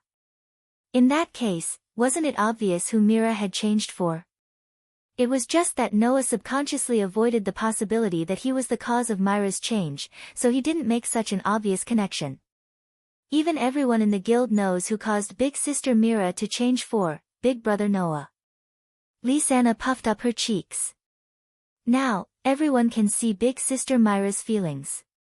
If you still don't admit it, you'll be torn to pieces by those boys who have been infatuated with Big Sister Mira for the past 2 years. Noah laughed bitterly, and it was a bitter laugh that was rather complicated. Even Mira had such feelings for him. Then, in addition to Elysian who had confessed to him and Lisanna who had shown obvious affection for him, he seemed to have unknowingly committed a lot of sins. Of course, Noah definitely didn't know that his sins were far deeper than he thought. Hey, Big Brother Noah. Lisanna's tone seemed to have become rather complicated. Big Sister Mira has changed so much for you, so please don't make Big Sister Mira sad. Is that so? Noah suppressed the various emotions in his heart and rolled his eyes at Lisanna. In other words, you want me to be your brother-in-law? Lisanna's expression suddenly became conflicted. With Lisanna's feelings for Mira, of course she didn't want to see Noah betray Mira's feelings. But then, was she going to give up on Noah, who she had always liked since she was young? In that case, it would be Lisanna's turn to be heartbroken. I don't care. Lisanna couldn't think of a reason, so she could only be willful. No matter if it's me or Big Sister Mira, you can't make us sad. What does that mean? Noah was astonished. I can't make both of you sad. Do you mean that I have to accept both of you? Accept both sisters? Let's not talk about whether Mira and Lisanna would agree or not. If they really did that, then what about the 3-year agreement between Noah and Sage Tianzi? It had been almost a year since he left the Black Bullet. In another 2.5 years, Noah would have to return to the world of the Black Bullet. At that time, if Sage Tianzi didn't have that kind of feelings for Noah, then it would be fine. But if he still had that kind of attachment, then Noah had promised to give him an answer. This answer could also be a rejection. But to let a girl wait for 3 years only to be rejected, wasn't that too cruel? Besides, it wasn't that Noah didn't have any feelings for Sage Tianzi. It was just that he didn't have feelings for Mira and Lisanna, who had been with him since young. On the other side, after hearing Noah's words, Lisanna actually hesitated for a moment. But perhaps she felt that she shouldn't have hesitated like this, so she glared at Noah angrily. In short, if you make Sister Mira sad, I definitely won't forgive you. If you make me sad, I definitely won't forgive you. You're practically giving me an unsolvable problem, aren't you? Noah retorted. Besides, even if I have the ability to protect both of you from harm, what about the others? Others? Lisanna was stunned at first.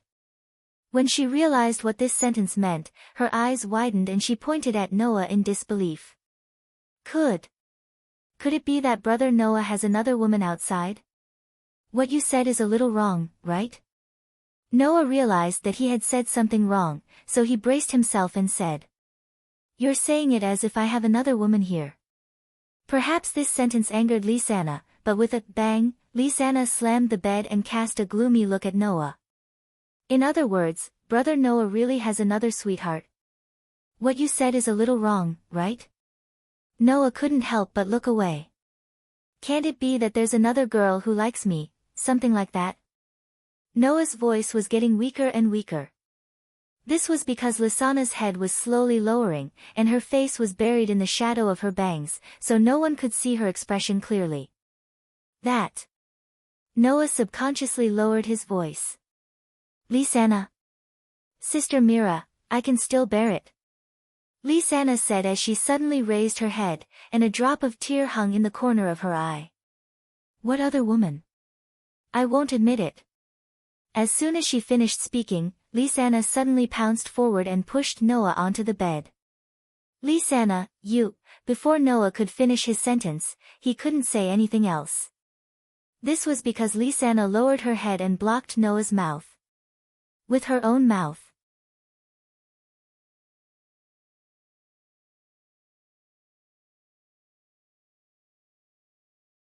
Chapter 362. By the time Noah reacted, a soft and fragrant tongue had already probed into Noah's mouth, which was slightly open due to his excessive surprise, and instantly tangled with Noah's tongue. That sweet touch was transmitted to Noah's nerves through the lips and tongue, causing Noah to involuntarily open his eyes wide. Looking at Lisanna, who was clumsily and unskillfully kissing him with her eyes closed, his heart was filled with astonishment. Noah didn't know that when he was young, he had already been secretly kissed by Mira and Lisanna. However, Noah wasn't inexperienced in kissing. Don't forget, in the world of the Night of the Magi, in order to provide magic power for Qingzi and Yuzhu to open up the blocked magic circuit, Noah had also forcefully kissed Qingzi and Yuzhu. But unlike Qingzi and Yuzhu, Lisanna's kiss had the greatest impact on Noah.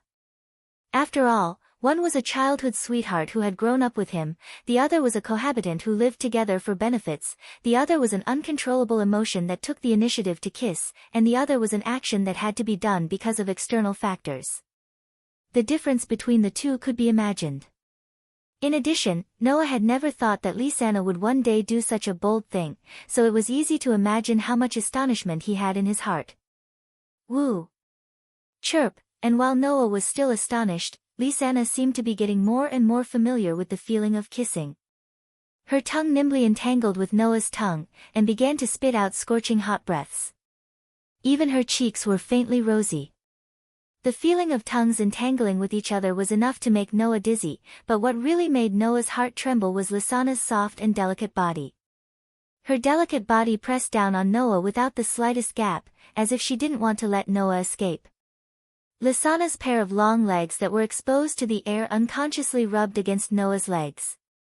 Her delicate body was also slightly trembling because of her overly bold behavior.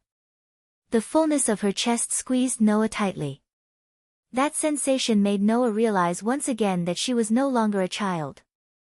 It was also the culprit that caused Noah's mind to go blank for a moment. After a while, Noah finally reacted.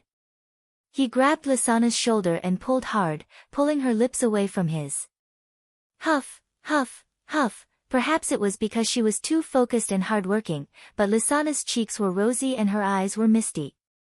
Her mouth panted, allowing her sweet breath to hit Noah's face, causing Noah's heart to waver.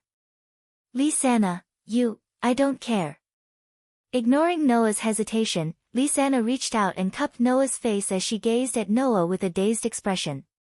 "Whether it's Sister Mira or any other woman, Big Brother Noah is mine. I won't give you away so easily." After saying that, without giving Noah a chance to reply, Lisanna panted and lowered her head, once again pressing her lips against his. Her tongue was as nimble as a small snake. In an instant, it drilled into Noah's mouth, kissing him without care. Feeling Lisanna's kiss that seemed to want to pour out all the feelings in her heart, Noah's heart trembled, and trembled again. Although he was more or less aware of the feelings in Lisanna's heart. But Noah had never known this feeling. It was actually so dense. At the very most, how long had Noah and Lisanna been together? It was said that they were childhood sweethearts who grew up together. However, Noah joined Fairy Tale at the age of 10 and only went out to do missions at the age of 11, where he met the Strauss siblings. After that, in order to master crush magic, Noah left Fairy Tale for 4 years. After that, he went to another world and left Fairy Tale for 2 years. Thus, if one were to really count, Noah and Lisanna had only been together for 2 years. 2 years of being together had caused such a young girl to be so infatuated with him. There was a difference of 4 years and 2 years in between. If it was a normal situation, even if he once liked someone, this feeling would gradually fade under the erosion of time, right? But Lisanna's feelings were still so strong. Under the test of time, the feelings in one's heart would indeed fade, but there were also some that would grow stronger because of longing. Lisanna was clearly the latter. That was why she could no longer endure it. Mira was clearly the latter. That was why she could change her appearance for Noah, all because of a casual sentence from Noah. At that moment, Noah finally realized how much weight he was shouldering. Just as Lisanna said, no matter who was sad, Noah was not worthy of forgiveness. Apart from Mira and Lisanna, it would be fine if the Elysian child in the other world no longer had feelings for Noah. But if she still had feelings for Noah after 3 years, then Noah could not let the girl who had waited for him for 3 years be sad. Was this responsibility not heavy enough? Under the influence of such emotions, Noah's heart melted. TSK, Noah no longer hesitated and began to respond to her kiss. Perhaps because she sensed the change in Noah's heart, this time, she took the initiative to part her lips and stared at Noah's face with her watery eyes. "Big Brother Noah." Lisanna called out her sweetheart's name with infatuation. She suddenly straightened her body and reached for the hem of her clothes. With a series of rustling sounds, Lisanna took off her top, exposing her fair skin to Noah's eyes. Noah only saw a patch of white entering his field of vision. Then, a pair of round and full breasts bounced in front of his eyes. The captivating red that was like the finishing touch trembled slightly, causing Noah's heart to skip a beat.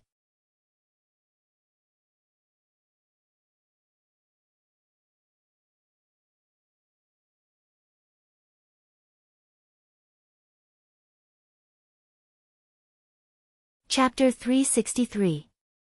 The next day, waking up from his sleep, the memories of last night suddenly surged into Noah's mind, causing Noah to be invigorated. The sleepiness in his body instantly disappeared without a trace. Hurriedly opening his eyes, Noah fiercely turned his head and looked to his side. Huff! Huff! In Noah's arms, Lisanna and Noah were covered under the same quilt. Her head was pillowed on Noah's arm, and her hands were tightly wrapped around Noah's neck. Her beautiful face was still slightly rosy, and there was still a teardrop hanging from the corner of her eyes. However, her expression was extremely peaceful, and she slept very soundly. Only Noah, who was tightly stuck to Lisanna, knew that under the quilt, not only Lisanna, but even he was in a state of being completely naked. Feeling the breathing of Lisanna in his arms, at this moment, Noah's heart did not have any ripples, only infinite pity. Because, for the entire night, the girl in his arms had been sacrificing herself and was tormented by Noah for the entire night. Presumably, this girl must be exhausted now. She won't wake up until noon, or even at night, right? Rest well. Noah patted Lisana's head in his arms with extreme pity, and then left a light kiss on Lisana's smooth forehead. Then, he tiptoed out of the quilt, picked up the clothes on the ground, and put them on neatly. Ugh! It was not known if it was because the loss of Noah's body temperature made Lisana feel a little lost in her dream. Lisana turned over, and her fair skin was exposed from the quilt that had slipped off, exposed to the air, while she murmured in her sleep. Big brother Noah, seeing this, Noah smiled knowingly and covered Lisana's body with the quilt again. Then, he picked up the clothes that belonged to Lisana on the ground and hung them on the clothes rack at the side. Then, he glanced at Lisana's sleeping face and quietly walked out of the room. Katja, accompanied by the extremely soft sound of the door closing, the room that was covered in pink for the entire night returned to its usual silence and warmth. Only the sound of Lisana's breathing was left, constantly lingering. Yo! Noah! Are you up? Noah! It's been a long time since I saw you come down from upstairs. But you woke up a lot later than usual today. Don't tell me you're still lazing around in bed at this age. Ahahaha. Shoo shoo. Do you think Noah is that brat from your family? That's right. Ha. Ha ha ha ha ha ha. As soon as Noah walked down the stairs, the guild members noticed him. While they greeted him, they also made fun of each other. As a result, the bar on the first floor of the guild was as noisy as ever. Against the noise, Noah smiled helplessly, but at the same time, he was in a good mood.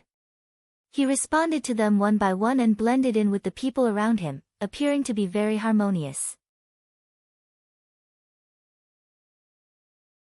After all, in this place, Noah was not the chairman of a guild that had taken in a bunch of children with power, nor was he an exception in some school, nor was he an outsider magician who had barged into someone else's territory in search of something.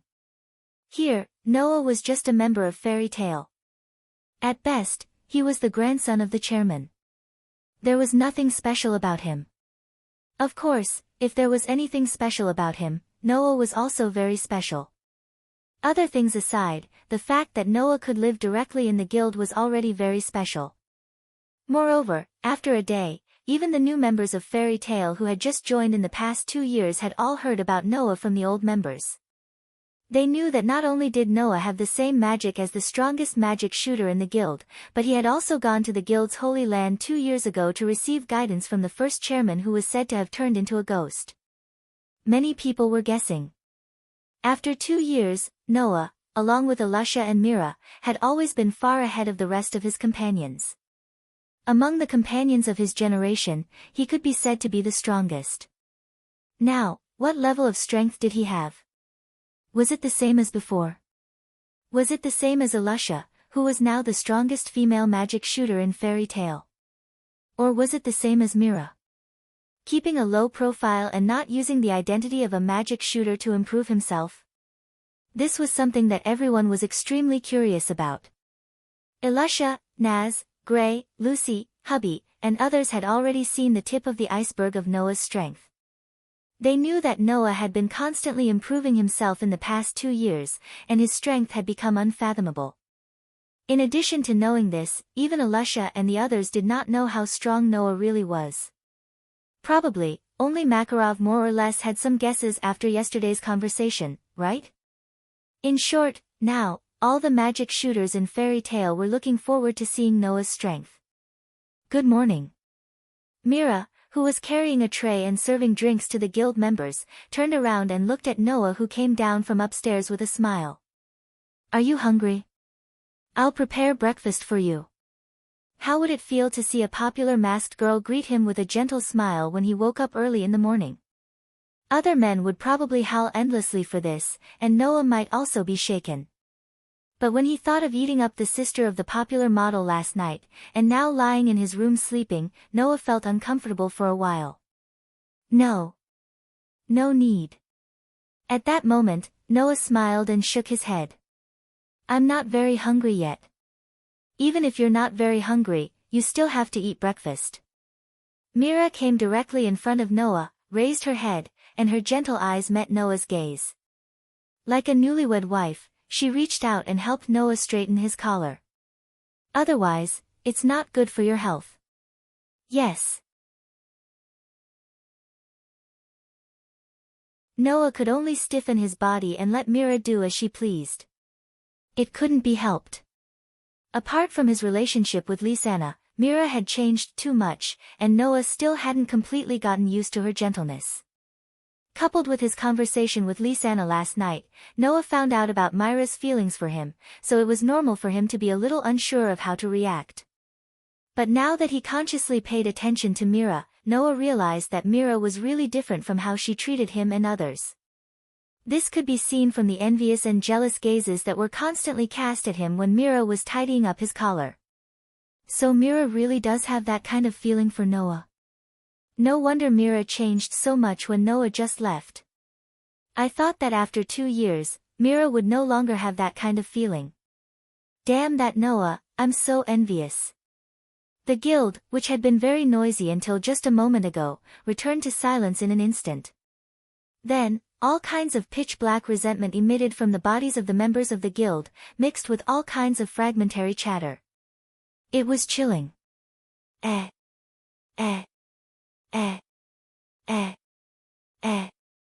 the crowd, Lucy, who saw this scene, was also extremely surprised and let out a puzzled cry.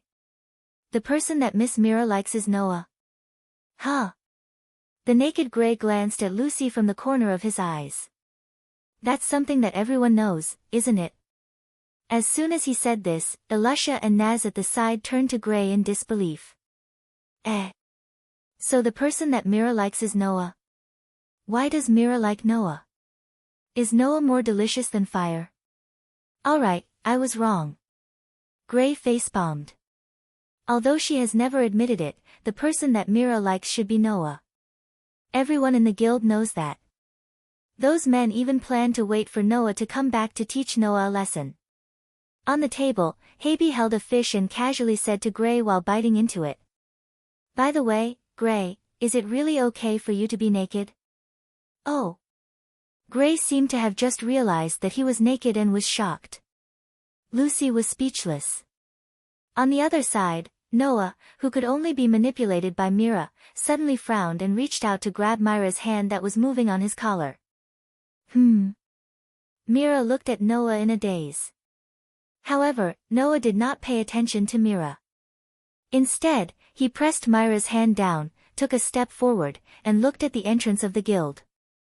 There, a few figures slowly appeared and walked towards the guild, one step at a time.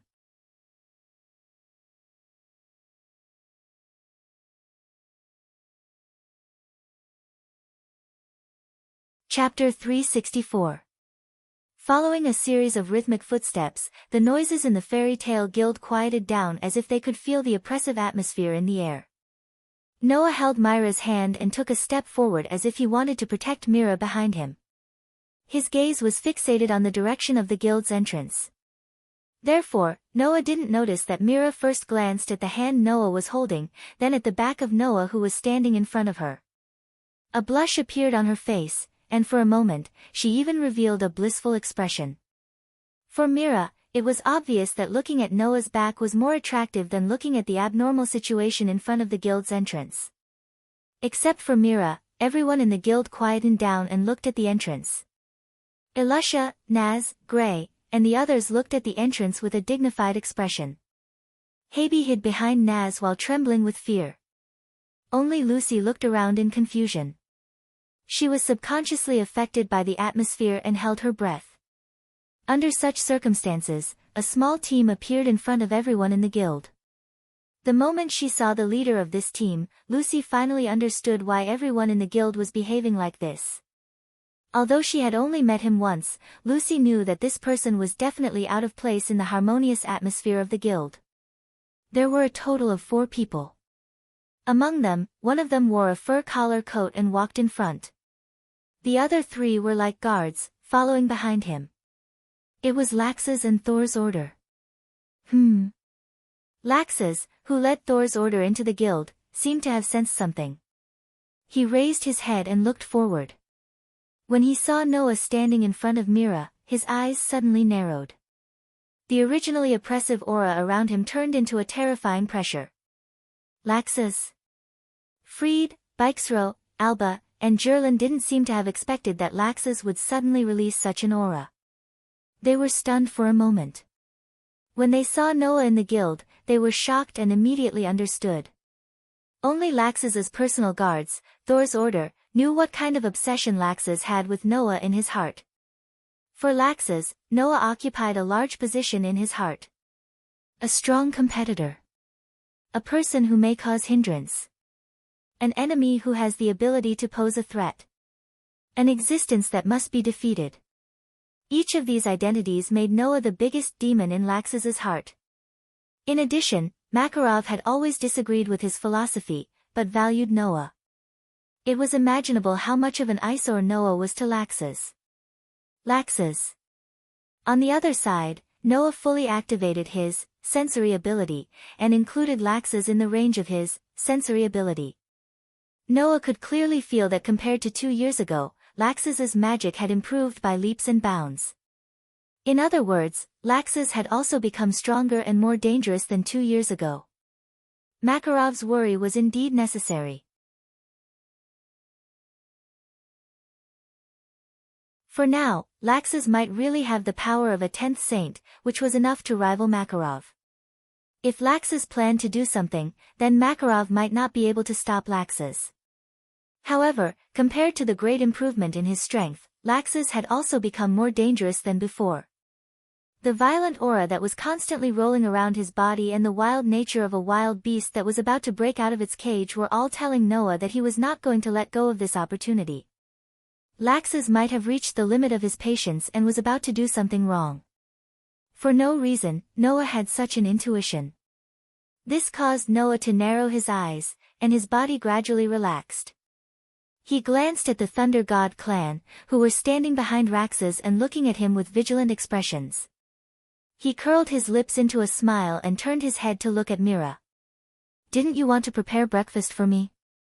Mira blinked her beautiful big eyes and smiled sweetly. "Okay, please wait a moment." Leaving this sentence, Mira turned around and walked in the direction of the bar. It was also at this moment that a bolt of lightning, like a thunderbolt, flashed through the space and appeared in front of Noah. The next moment, a fist flashing with lightning suddenly appeared, bringing along a burst of crackling sound and a sharp sonic boom, fiercely falling on Noah's head. Bang! In the midst of a muffled sound, a burst of lightning and a strong impact wind with Noah as the center suddenly shook the surroundings. Not only did the surrounding tables and chairs all fly away, but it also blew away all the guild members who were closer, causing them to cry out in pain. "Noah!" Elisha, Naz, Gray, Lucy, and the others exclaimed.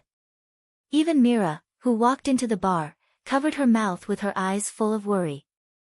Unfortunately, everyone's worries were superfluous. When the impact wind dissipated, the situation at the center of the impact was also exposed to everyone's eyes. They saw that Laxus, who was wearing a fur collar coat, had appeared in front of Noah without anyone noticing. His fist, which was mixed with lightning, was still swinging forward and landed on one of Noah's arms. That was Noah's hand. Raising one hand in front of himself, Noah easily blocked Laxus's powerful blow with his wrist. A faint white light flowed on his wrist, and it shattered the lightning on Laxus's fist that was on his wrist into sparks. Glancing at the fist on his arm, Noah raised his eyes and looked at Laxus, who was looking at him with a gloomy face, and suddenly smiled. "Is this your way of greeting?" "It's a little different." Laxus showed an arrogant smile, but there was no smile in his eyes. "This is just teaching you how to respect your brother that you haven't seen for a long time." "As expected of you," Noah said lightly. "But I'm not surprised. In that head of yours, waving your fist is the best solution to solve problems, right?" "Oh." Laxus's eyes became cold. "I haven't seen you for 2 years, and your mouth has become more eloquent. I just don't know how strong you are." "What? Are you interested?" Facing the cold light in Laxus's eyes, Noah suddenly smiled, but along with the smile, there was also a suffocating and terrifying aura. I don't mind accompanying you, but I don't have the confidence to hold back. Feeling the terrifying aura coming from Noah, Laxus's face slowly became dignified. Laxus. Freed, Bikesro, Abarj, and Jerlin also opened their eyes wide and began to feel anxious. Originally, Thor Group thought that after 2 years, with Laxus's growth, he would definitely not lose to Noah. But now, it seems that Noah's growth is not inferior to Laxus's, and may even surpass him. Could it be that Laxus is no longer Noah's opponent? Thinking of this, Thor Group, who knew how obsessed Laxus was with Noah, was worried. Elisha, Mira, and the others looked at Noah in surprise, as if they did not expect Noah to be so aggressive. Only Naz had a look of excitement on his face, as if he could not wait to join in. Isn't this growing in a good direction? Instead, it was Raxus who laughed maniacally at the same time as he became serious. 2 years ago, you were just a little brat with empty power, but now you have a good domineering aura. Very good, now you are qualified to be my younger brother, now I have the value of defeating you. After saying this, the magic power in Laxus's body rose little by little. Beep, beep, beep. A dazzling arc of electricity flashed from Laxus's body, wrapping Laxus's whole body. Laxus stared straight at Noah with a hint of madness in his eyes. Lightning flashed all over his body as Laxus stared at Noah. Let's go outside. Hearing this, everyone present understood Laxus's meaning. A battle invitation. It was a challenge from one of the strongest substitutes from Fairy Tale. A battle invitation from Laxus, who already had the power of the 10 saints, and was most likely second only to Makarov and Kildas in the guild. And to this battle invitation, Noah only responded with a calm face. Don't think that I will hold back.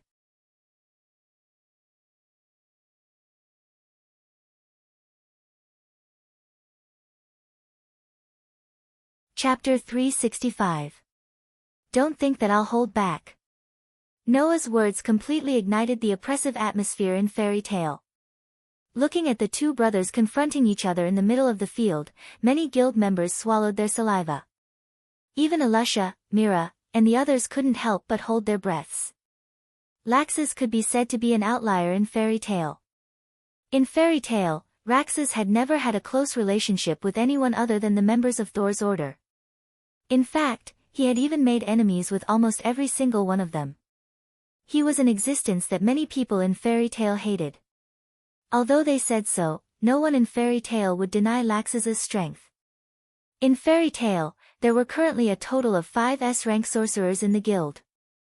Other than Kildas, who was recognized as the strongest, and Mira, who hadn't been active as a magic shooter for 2 years, Laxus, Elisha, and the remaining S-rank magic shooter were known as the 3 strongest candidates in Fairy Tale. It meant that they could replace Kildas at any time.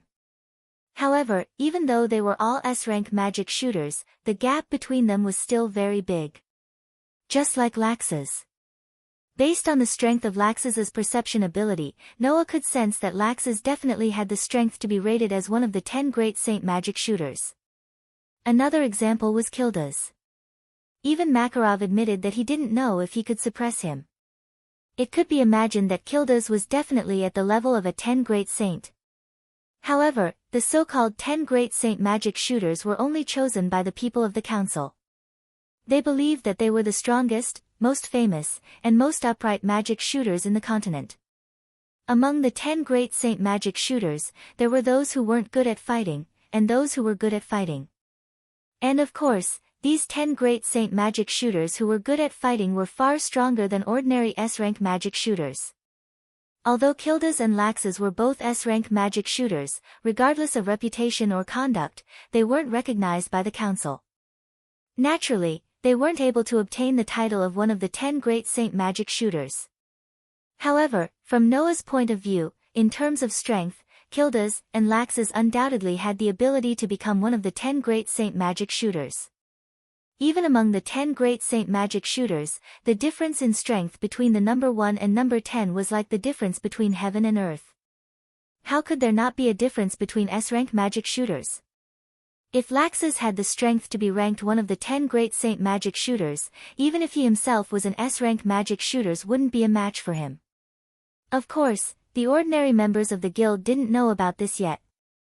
However, as far as they knew, Laxus had already become an S-rank magic shooter 7 years ago. Now, 7 years later, his strength was even more terrifying. Could Noah defeat Laxus? Just as Mira, who was a little worried, was about to say something to stop this duel, Noah suddenly changed the topic in the arena. That's true, but let's forget about it for today. With that, Noah immediately retracted his hand that blocked Laxus's fist. The mana and aura on his body instantly vanished without a trace. He was just like an ordinary person, weak and powerless. The onlookers who did not expect Noah, who had been so aggressive, to suddenly stop were stunned. Laxus was even more furious, as if he had been insulted. Beep, beep, beep. Suddenly, the electric arcs that flashed on Laxus's body became even more violent. Are you trying to escape? The furious Laxus growled at Noah. Do you think I'll allow that? Hearing that, Noah still didn't use any mana. He turned his head and looked at Laxus with a mocking gaze.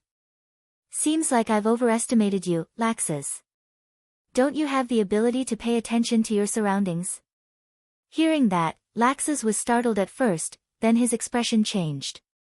He suddenly raised his head and looked in the direction of the second floor. On the second floor's railing, Makarov sat there and looked downwards with a gloomy face. Everyone could feel the anger that permeated around him. 2 years have passed, Laxus.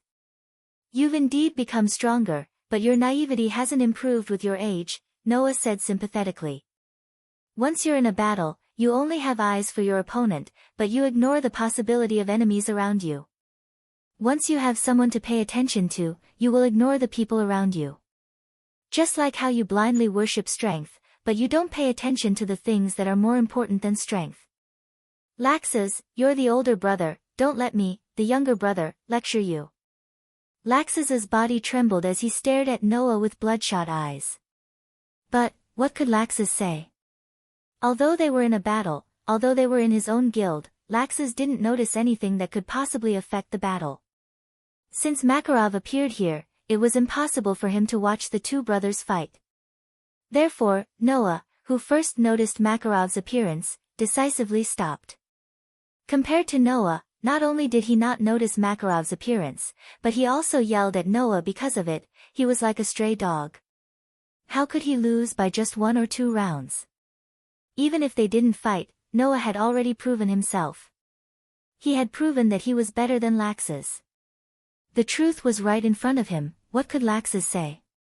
But, this fact made Laxus's anger completely erupt. Are you going to stop me again, old man? Driven by anger, Laxus roared at Makarov's direction.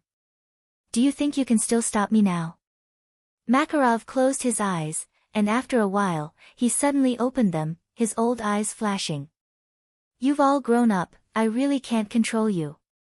If that's the case, then get out of my way. Laxus shouted without hesitation and pointed at Noah. I must prove that I'm the strongest in this guild. Do you still know that you're a member of this guild? Makarov roared. Even if I, as your grandfather, can't stop you, as the guild leader, I won't watch the members of the guild fight. Laxus, don't challenge my bottom line.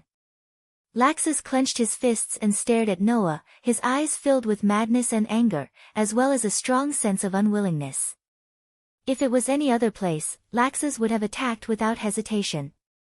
But this was Fairy Tale, the guild that Laxus valued. Just as Noah thought, Laxus had always valued Fairy Tale, but because of some influence when he was young, Laxus was just like Noah said, a naive person, a child who would never grow up. Who would know that Laxus worshipped strength to prove that he wasn't just the grandson of one of the 10 saint magicians, Makarov, but that he relied on his own hard work? Who would know that Laxus only wanted to strengthen Fairy Tale, but his thoughts were twisted, and he felt that the existence of weaklings would endanger the reputation of Fairy Tale. Aside from Noah, even Laxus himself didn't realize all of this. But it was undeniable that Laxus valued fairy tale very much. Thus, the crackling of electricity on Laxus' body gradually weakened. Taking a deep breath, Laxus forced himself to calm down. He raised his malicious eyes and looked at Noah. One day, I will prove that no matter if it's you, that old man, Mishgang, Elisha, or even that pretentious demon, I will not lose to any of you. I am the strongest. Leaving these words, Laxus turned around without hesitation and walked out of the guild. Laxus, Freed, Bikesro, and Albarge glared fiercely at Noah, and then hurriedly followed behind Laxus and left the guild.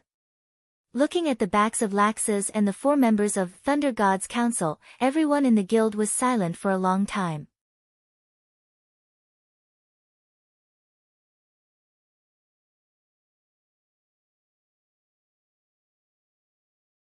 Chapter 366. A heavy atmosphere filled the air of the fairy tale guild. Because of the appearance of Laxus, the joy that had always filled the fairy tale guild had disappeared without a trace. What was left was only depression. When they thought that there was a terrifyingly strong person like Laxus who had always been at odds with everyone in fairy tale, no matter who it was, they would feel depressed. Even if it was Noah. Noah was not afraid of Laxus' provocation or challenge. To be honest, from Noah's point of view, Laxus was like a rebellious child. The lessons of adults would only stimulate the rebellious heart in his heart, so the best way was to scare him and wake him up. Otherwise, he really didn't know how long it would take for Laxus to wake up. However, Noah still had to consider Makarov's feelings. As an old man, the thing that Makarov didn't want to see the most was the killing of his own flesh and blood. Moreover, it was his 2 beloved grandsons who were killing each other.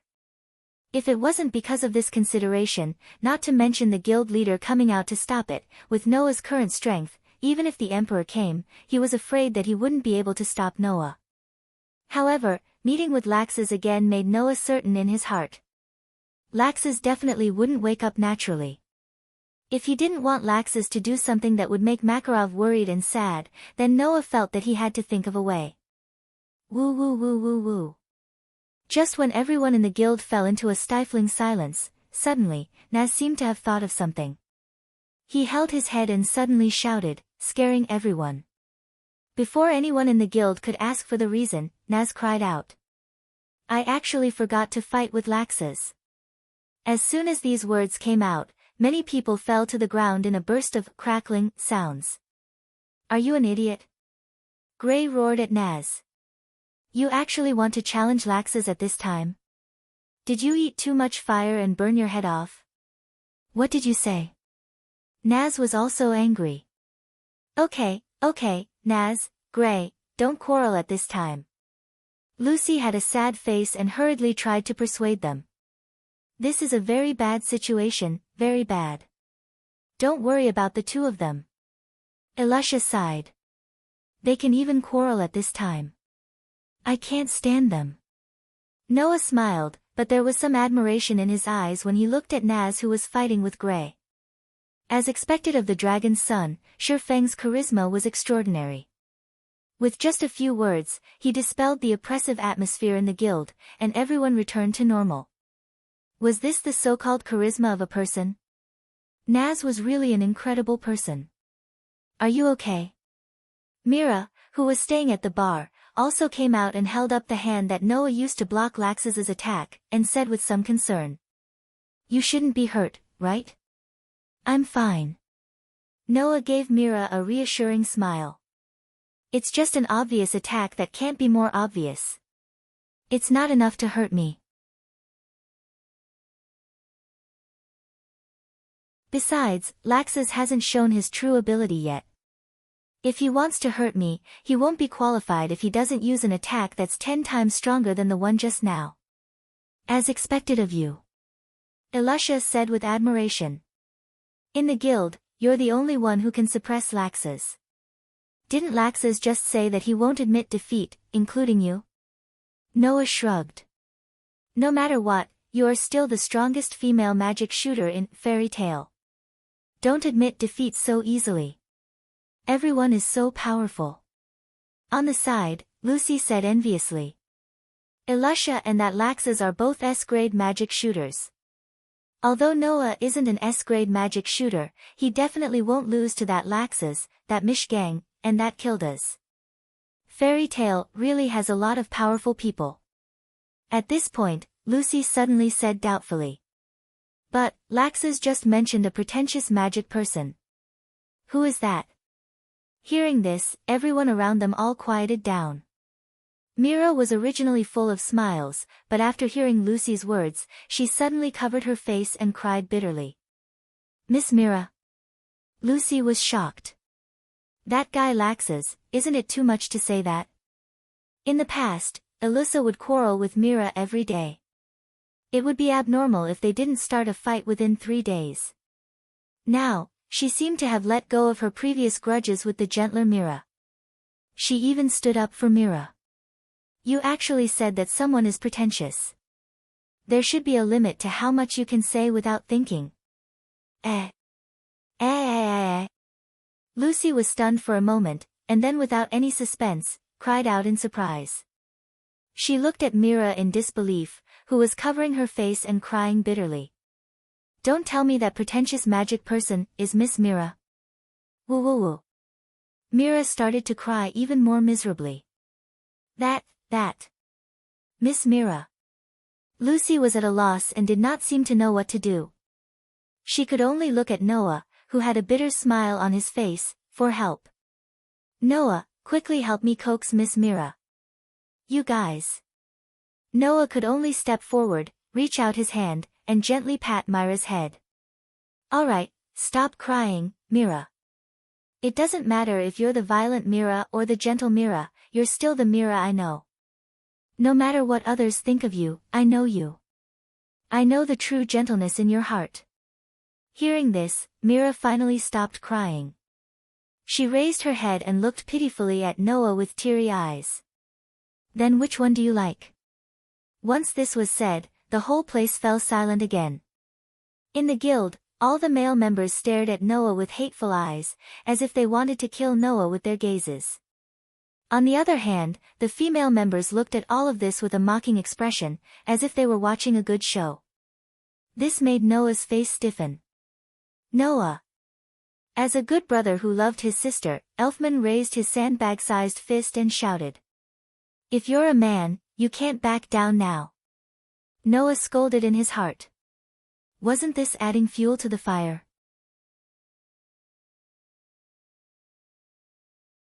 Seeing that Mira was pouting and looking like she would cry at any time, Noah could only brace himself and do it.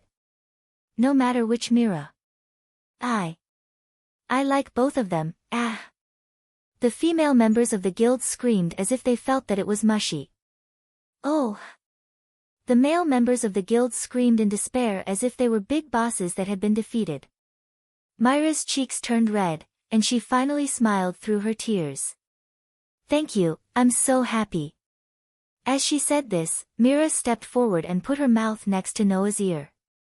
Since you've confessed, I won't pursue the matter with Lysana. This sentence was like a bolt from the blue, and Noah was stunned. Mira, so you knew? No. If you thought about it carefully, it would be strange if you didn't know.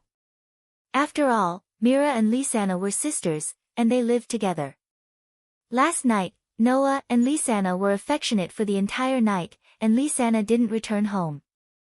How could Mira, who lived with Lysana, not know?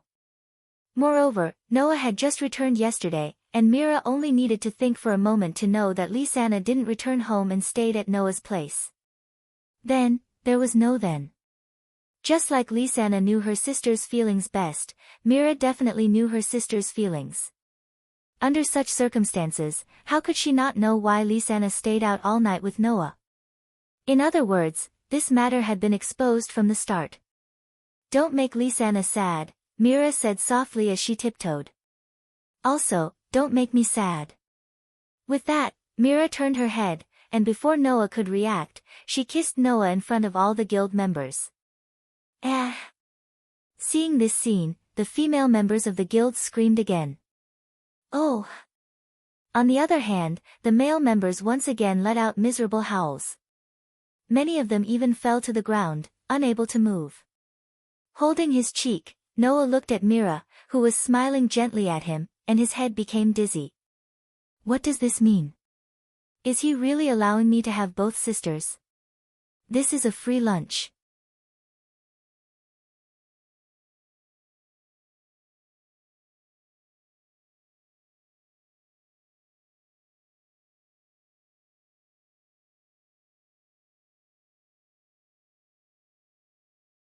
As for sharing a husband with her sister, perhaps the two girls already had a certain level of awareness in their hearts. It was just that they were still in the stage of accepting it. Noah, Mira, and Lisanna didn't know what the final outcome would be. They could only let nature take its course. When Noah carried the sleeping Lisanna on his back and walked out of the guild with Mira, the sky was already completely dark. Seems like we've wasted a lot of time. Mira looked at the sky and said worriedly with one hand on her face. I wonder if Elfman has eaten properly. Looking at Mira, who was sincerely worried about her brother and sister, Noah realized that as long as he was with Mira, his heart would be touched all the time. The gentle Mira in front of him had changed into this because of him. While Mira was able to express her gentleness and cuteness with every action, her concern for her family remained unchanged. Just like Noah said, Mira was gentle from start to finish. She could become a violent girl to protect her brother and sister, but she could also become impeccably gentle because of a single sentence from her sweetheart. That was enough to prove that there was a gentleness in her heart that outsiders couldn't detect. It was precisely because of this gentleness that came from the bottom of her heart that Mira was able to completely transform herself in just 2 short years. This was because Mira had always had a gentleness hidden in the depths of her heart. But now, that gentleness was no longer hidden. It was all on the surface. It was also because of this that Mira was able to affect Noah's heart all the time like she was now. Elfman is no longer a child, Noah said to Mira with a smile as he hid this feeling in his heart. I believe that he will take good care of himself. Ha! Mira smiled gently. That's true. Just like that, the two of them took the sleeping Lisanna away from the guild and walked to the other side of the street. At that moment, Noah, who was chatting with Mira, felt something strange. Whoosh, an extremely soft sound of something breaking through the air could be heard. At this moment, a bad premonition rose in Noah's heart, causing him to stop in his tracks. Mira stopped as well and asked in confusion. What's wrong? Noah didn't say anything and instead released his sensory ability. The feedback from his sensory ability caused Noah's pupils to shrink bit by bit.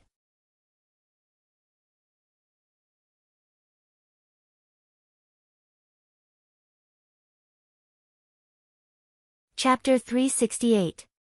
Shio. As Noah expanded his sensing ability, the faint sound of something breaking through the air suddenly became sharp. Hearing the sound of something breaking through the air, Noah's first thought was, there's an attack. However, this attack was clearly not directed at Noah. Otherwise, Noah's sensitivity towards danger would not have allowed him to not sense it until now. Furthermore, the attack did not come in Noah's direction. Instead, it came from quite a distance away. It was because of this that Noah was a little slow to react. However, even though he was slow to react, Noah's heart still had a bad premonition. Coupled with the feedback from his sensing ability, Noah's heart trembled. He quickly turned around and looked at the end of the street. Over there, the guild building belonging to Fairy Tale stood tall under the moonlight. Around the Fairy Tale guild building, iron rods that were thicker than pillars cut through the air.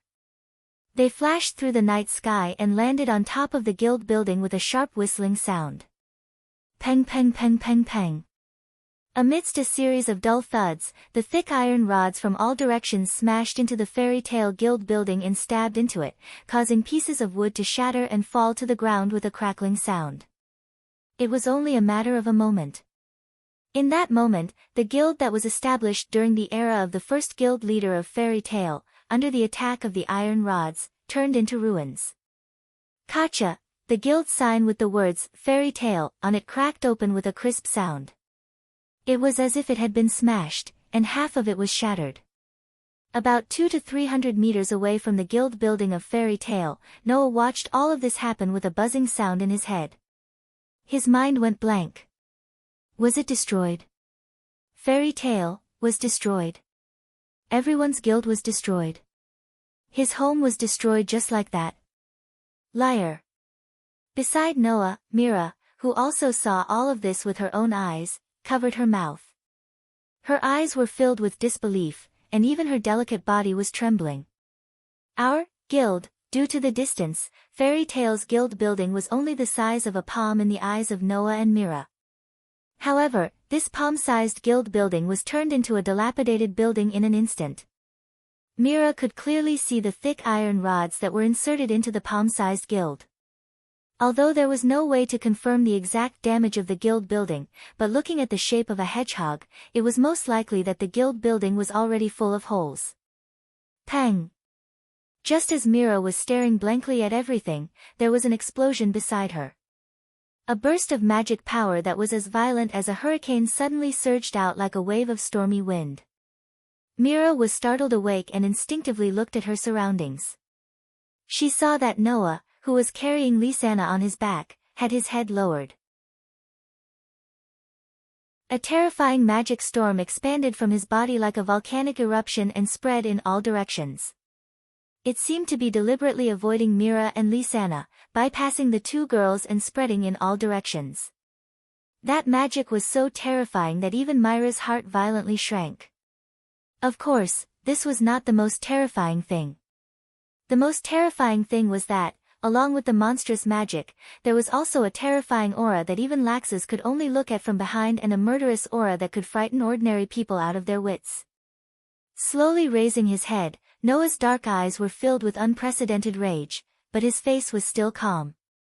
He controlled his magic, aura, and murderous aura, not letting them affect Mira and Lisanna.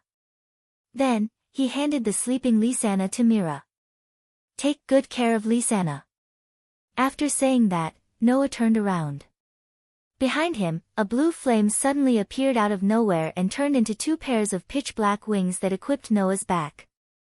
Whoosh! In the next second, the magician in the form of the Death Feather on Noah's back spewed out a large amount of black light, which turned into a substantial propulsive force, causing Noah's figure to soar into the sky. With a turn, he rushed towards the direction of the guild like a stream of light. Mira finally reacted. She hugged the sleeping Lisanna and looked at Noah, who had turned into a streak of light and shot in the direction of the guild. After a long while, she said those words. "Be careful." Against the strong wind, Noah used the fastest speed of a magician in the Death Feather form to reduce the distance of 200 to 300 meters to zero in just 1 or 2 seconds. Floating in the air, Noah looked down at the guild building that had been destroyed by thick iron rods, the fury in his heart surging violently. To the guild members of Fairy Tale, the importance of the guild building was obvious. To Noah, it was not only the guild building, but also the place where he lived. It was his home. His home was destroyed. This fact directly threw Noah's ability to control his emotions, which he was best at, out of the window. He gave his body to the uncontrollable anger to drive him. Even so, the angrier he was, the clearer Noah's mind became, and his thoughts became sharper. In this situation, he only needed to think a little to understand what was going on. Someone was deliberately attacking the guild. With that thought in mind, Noah's gaze shot in a certain direction as if he had sensed something. There, in a small alley, a small dot was gradually becoming smaller at an astonishing speed. That dot was a person. Noah's eyes emitted a frightening cold light. Kacha! Behind Noah, the Death Feather form of the magician shook, and with a mechanical sound, it split into a wing-like fragment and floated beside Noah. Wang! Bursts of energy like rays of light converged at the tip of the wing-like black fragment, and it rotated like a black hole. Not long after, it converged into a pitch-black ball of light. Bang! In the next second, the pitch-black ball of light directly exploded, turning into a beam of light, cutting through the sky like a meteor, flashing through the night sky, and falling on the body of the gradually fading black dot. Bang! Accompanied by the dull sound of the explosion, a burst of thick smoke and fire like a whirlpool covered the location of the black dot, setting off a violent storm that blew in all directions, shattering the walls of the buildings around the alley. Looking at the place covered by the thick smoke and fire in the distance, Noah waved his hand, and the wing-like black fragment floating beside him moved back and forth, and reassembled on the death feather form of the magician. Immediately, controlling the magician behind him, Noah bent down and flew away. In an empty alley, an open space seemed to have been hit by a meteorite, exposing a medium-sized pit to the air. The inside was charred black, and there were wisps of light smoke rising.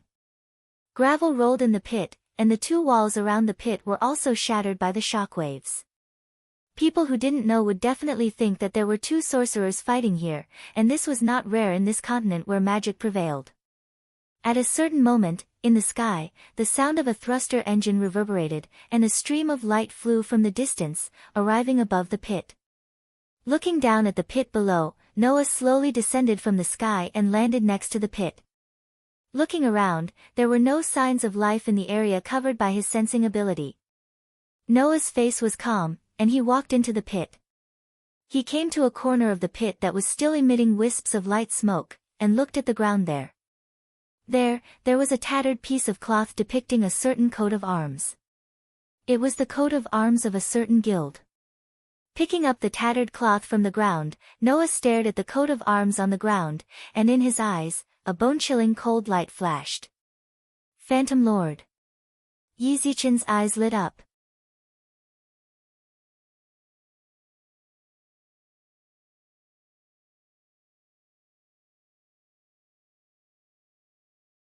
Chapter 369. When the sun rose once again, all the guild members gathered in front of the entrance of Fairy Tale, which had been battered black and blue by a thick iron rod.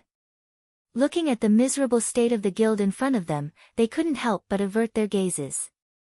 At the front of all the guild members, Makarov closed his eyes tightly. His expression was calm, but the hand that was holding the cane was trembling at an imperceptible frequency. It was obvious that his heart was extremely unsettled. Bang! In the crowd, Nazi clenched his fist and slammed it on the ground, creating a fist-sized hole in the ground. His face was filled with uncontrollable rage. Phantom Lord. Nazi's roar reverberated in the air, causing many people to be enraged as they clenched their fists tightly. Perhaps, many people were like Naz, roaring the name of the guild that hoped to be cut into pieces thousands of times in their hearts. This is too much. Lisanna hugged Mira tightly as if she didn't want to see the miserable state of the guild. She buried her head in Myra's arms. How can they do this? Mira hugged Lisanna back and gently patted her head.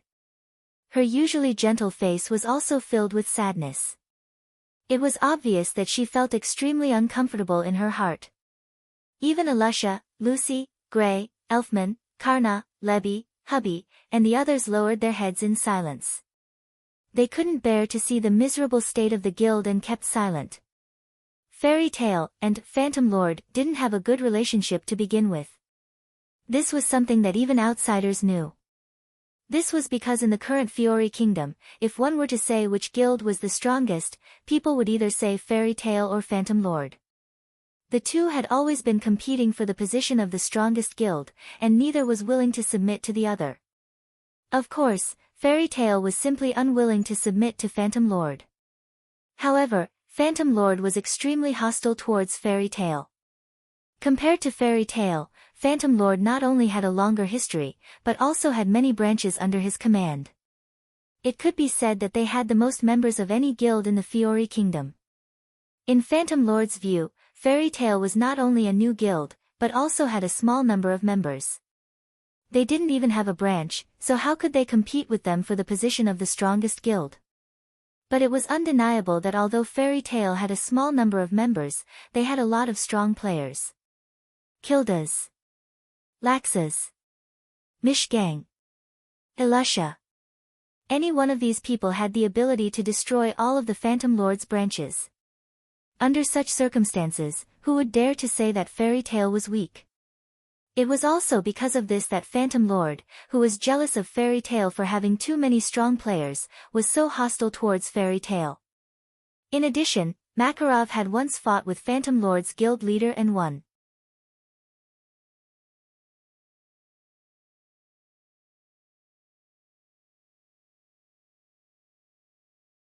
Brother Noah.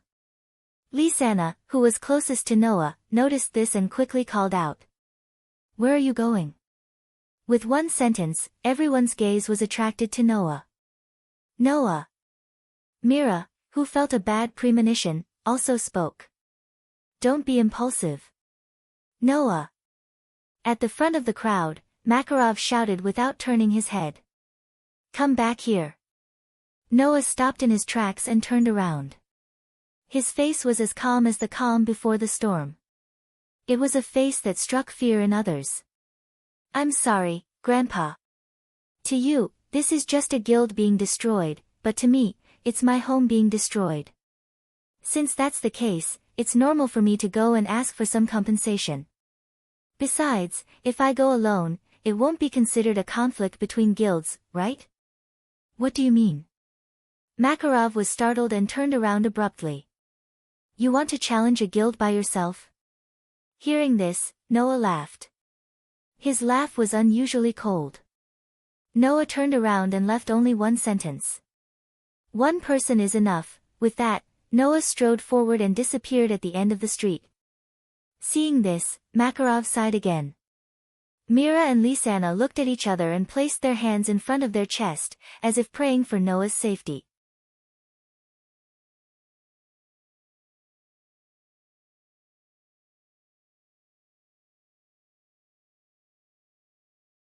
Chapter 370.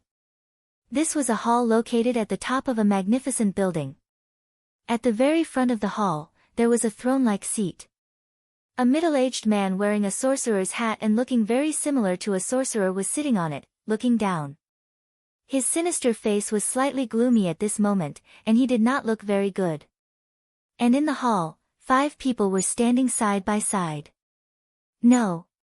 It should be said that there were 4 people standing side by side, and the remaining person was kneeling on the ground with one knee. His whole body was in tatters, and one of his hands seemed to have been burned. His whole body was charred black, and blood was dripping out. It seemed that his injury was not light. If there was someone in the know here, they would definitely be able to recognize the identity of the people here. Sitting on the throne-like seat was the president of Phantom Lord, like Makarov, who also had the title of one of the 10 Saint Archmages Joseph Bala. And standing side by side in the hall were the 4 S-rank Archmages of Phantom Lord, who had the title of 4 Elements Aliyah, Julian, Saul, and Bun Bun Ball. As for the one kneeling on the ground with his hands still dripping with blood, it was the existence of Phantom Lord, who was known as the strongest Archmage Gadula Late Fox. However, this existence known as Phantom Lord, who was known as the strongest Archmage, didn't seem to be in a very good condition. This was also the main reason why the guild leader of the Phantom Lord, Joseph, had such an ugly expression on his face. You said that after you attacked Fairy Tail last night, someone attacked you? That's right. Gadula's expression was also unsightly. His eyes were filled with savagery, and there was even a wild rage surging in them. At that time, I had already started to withdraw, but I was suddenly attacked. If I hadn't noticed the strange smell in the air and dodged in advance, now, I wouldn't be as simple as just being injured. You're saying that not only does someone in Fairy Tail have the ability to injure you like this, but they can also attack you without you noticing? Joseph said in a low voice. Who is it? Laxus? Mishgang? Or that Fairy Queen, Elusha? It shouldn't be that Kildas who travels all year round, right? Could it be Makarov himself? Joseph could only think of these people. After all, Joseph knew of Gadula's strength. In Fairy Tail, there was absolutely no one else who could silently injure Gadula like this with a single attack. Joseph was very confident of this point. After all, as a guild that had always been hostile towards him, any information regarding Fairy Tale was of utmost importance to Joseph. Therefore, Joseph was confident that unless it wasn't someone from Fairy Tale, only the existences he could think of could hurt Gadgeloo in one strike. Unfortunately, Joseph made a mistake this time.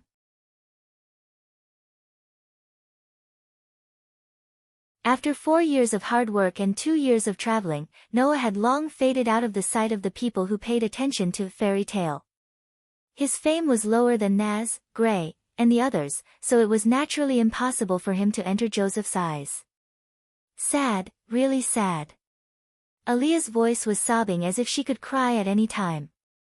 I really feel sad for Mr. Gadgeloo. Julian doesn't think it's President Makarov. Julian, who was holding an umbrella, said with a somewhat melancholy expression. If that person personally attacked, Mr. Gadgeloo would definitely be able to detect it. That's true.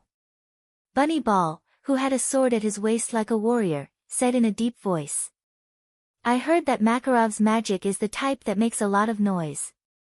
If he attacked Mr. Gadgeloo would definitely be able to detect it. No. No. No. Thor, who was dressed like a gentleman, said with a smile while twisting his body like a clown. Then it's Lax's, Mishgang, or Ilusha, right? Is that right? Hearing the words of the 4 elements, Gadgeloo raised his eyes filled with ruthlessness and coldly looked around. Shut up. Hearing that, whether it was Aaliyah, Julian, Bunny Ball, or Thor, they all obediently shut their mouths. Obviously, even the 4 elements were afraid of Gadgeloo. You're so long-winded. If I knew who it was, would I still need to stand with you with such an ugly appearance?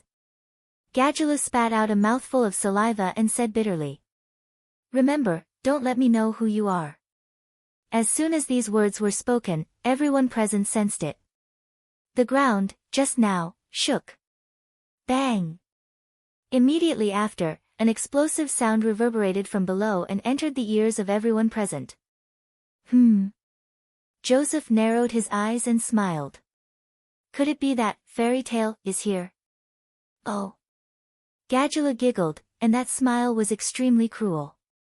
I thought it would take more effort to lure them here, but I didn't expect it to be so easy. Sure enough, Fairy Tale is only at this level. Hearing Gadgeloo's words, the 4 magic shooters of the 4 elements looked at each other. At this point, it was easy to guess what was going on. It felt like the Phantom Lord's attack on Fairy Tale was all planned out, and it wasn't because of a momentary conflict. If Makarov really attacked, it would save me a lot of trouble. Joseph smiled gloomily. But before that, let's make sure. Saying this, Joseph stood up and looked down at the 5 people below. I'll leave this place to you guys. If it's just the people from Fairy Tale, then cripple them all. Just remember not to kill them. If Makarov is also here, then we'll proceed according to plan. Yes. Aaliyah, Julian, Bunny Ball, and Saul all responded at the same time. As for Mr. Gadgeloo, Joseph frowned. Since you're all injured, why don't you take a rest? Injured? Gadgeloo laughed, and his laughter was unusually irritable. This kind of injury, as long as I'm full, I'll be able to recover in no time.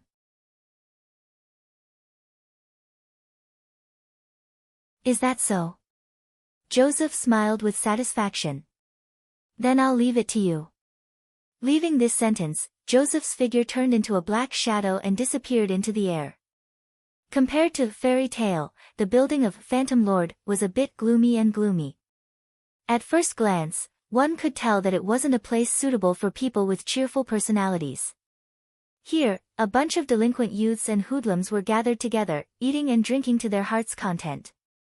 From time to time, they would let out angry curses, causing the entire Phantom Lord to be in an uproar. However, the noise here was different from that in Fairy Tale. If the noises of Fairy Tale belonged to the daily quarrel between friends, then the noises of Phantom Lord were the kind of chaos where a group of hooligans gathered together, making people flinch at the sight of it. Just as the magic shooters in Phantom Lord were making noise, suddenly, the ground shook slightly. Bang dash. In the next second, the door of the Phantom Lord exploded, turning into fragments that shot out in all directions like bullets. What's wrong? What's going on? The magic shooters in Phantom Lord stood up in fright and looked toward the door. There, a figure slowly appeared.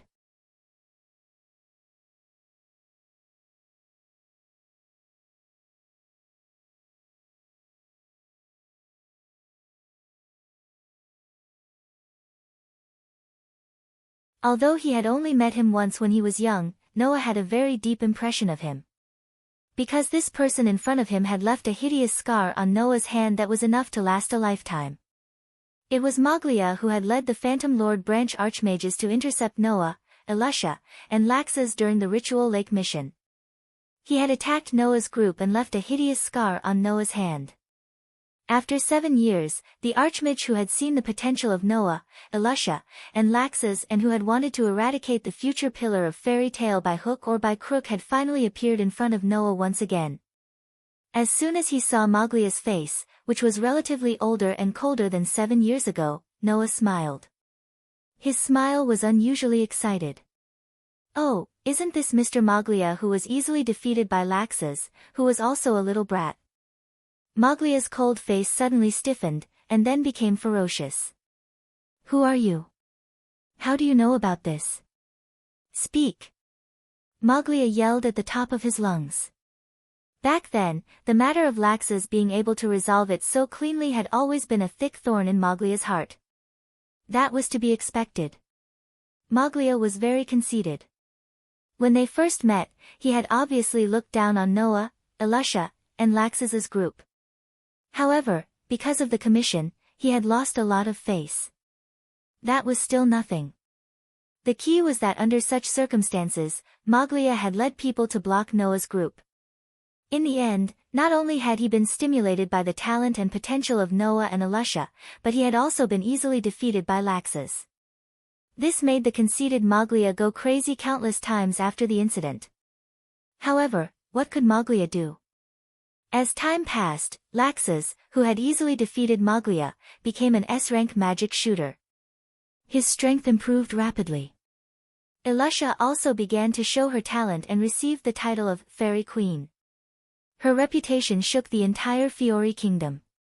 Compared to Elisha and Laxus, Maglia was already more than 40 years old 7 years ago. His potential had long been exhausted. In these 7 years, his strength could only be described as the speed of a turtle compared to Elisha and Laxus. Until now, he had not reached the level of an S-rank magic shooter.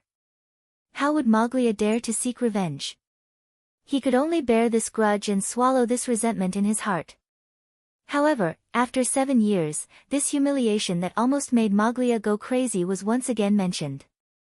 How could Maglia not fly into a rage? Mr. Maglia is really forgetful. Facing Maglia's rage, Noah only sneered. He raised his hand, rolled up his sleeves, and showed his bandaged hand to Maglia. Don't tell me you forgot that in order to protect Elisha, you left a scar on my hand. Elisha? Fairy Queen. Maglia was suddenly shocked, and then his eyes widened. So it's you. In this life, Maglia and Elisha only met once when they were young. In addition, Noah also mentioned Laxus and the matter of protecting Elisha.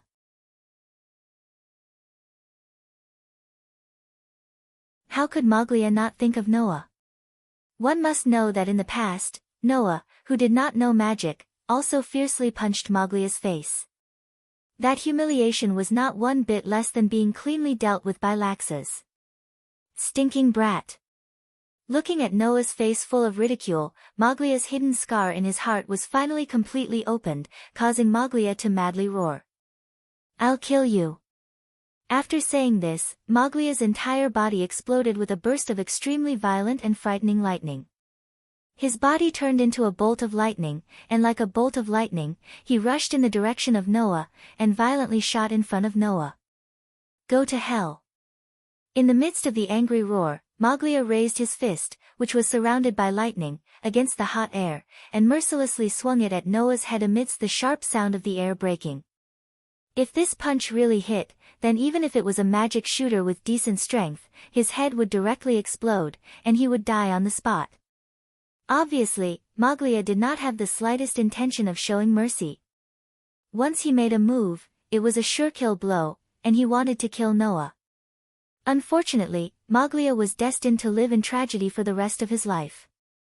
Starting from 7 years ago when he chose to surround Noah and his group. Hence, before Maglia could see the scene of Noah's head exploding from his punch, a hand suddenly appeared in front of him, passed through the layers of lightning on Maglia's body, and landed a punch on Maglia's chest. Bang! A violent impact with extremely terrifying power surged into Maglia's body. Poochie! Maglia only felt as if he was hit by a heavy hammer. His chest shook, his body trembled, and he directly spat out a mouthful of blood.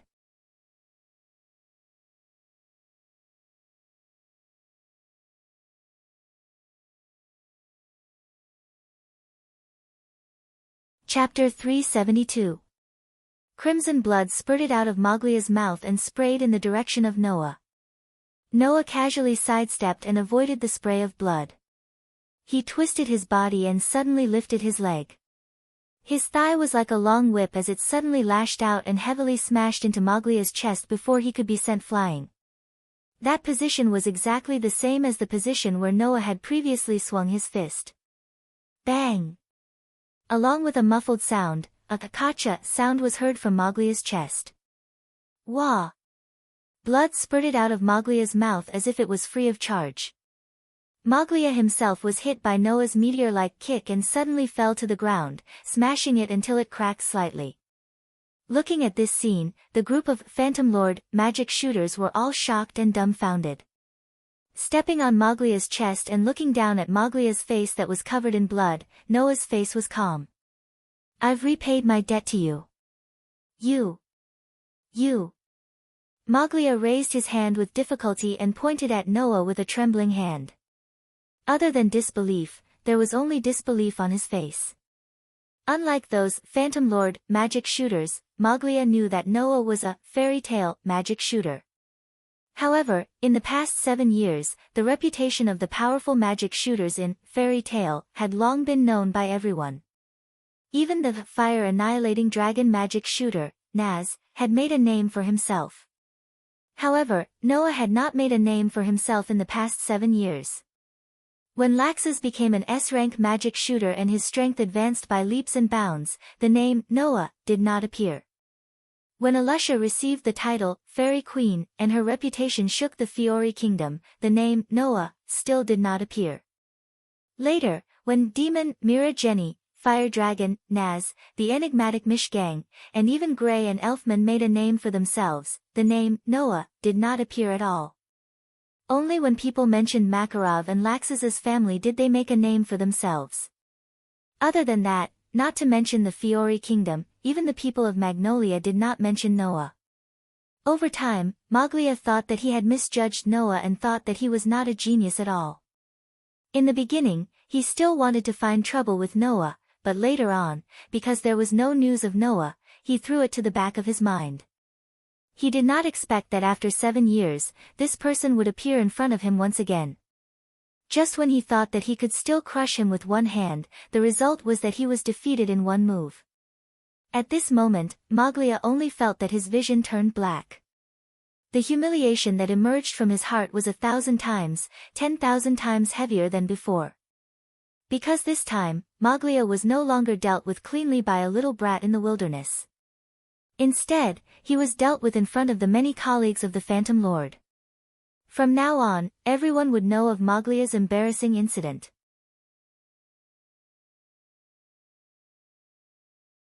They would know that he had overestimated himself and rushed out, only to be cleanly defeated in the end. Poochie! The uncontrollable humiliation made Maglia spit out another mouthful of blood. His head tilted to one side and he actually fainted. Seeing this, Noah frowned and snorted coldly. When I think that it was a guy like you who left a scar on my hand, I feel disgusted. After saying this, Noah lifted the foot that was stepping on Maglia's chest and ruthlessly kicked his side ribs. Pang! In the muffled sound, Moglia's limp body that was lying on the ground was kicked away like a rubber ball. He smashed into a table not far away and was buried by the table debris and tableware in a burst of crackling sounds. I'll say it again. Just like kicking away a rock that was in the way, after kicking Moglia away, Noah stepped forward step by step and walked into the Phantom Lord's guild. He stared coldly at the group of sorcerers who looked like gangsters. Tell Joseph to get out here, or else, I'll tear this place down. The group of magic shooters from the Phantom Lord all retreated together with a frightened expression on their faces. This time, no one dared to look down on Noah. It must be known that Moglia's strength was one of the best in the Phantom Lord and was only below Gadgeelu and the Four Elements.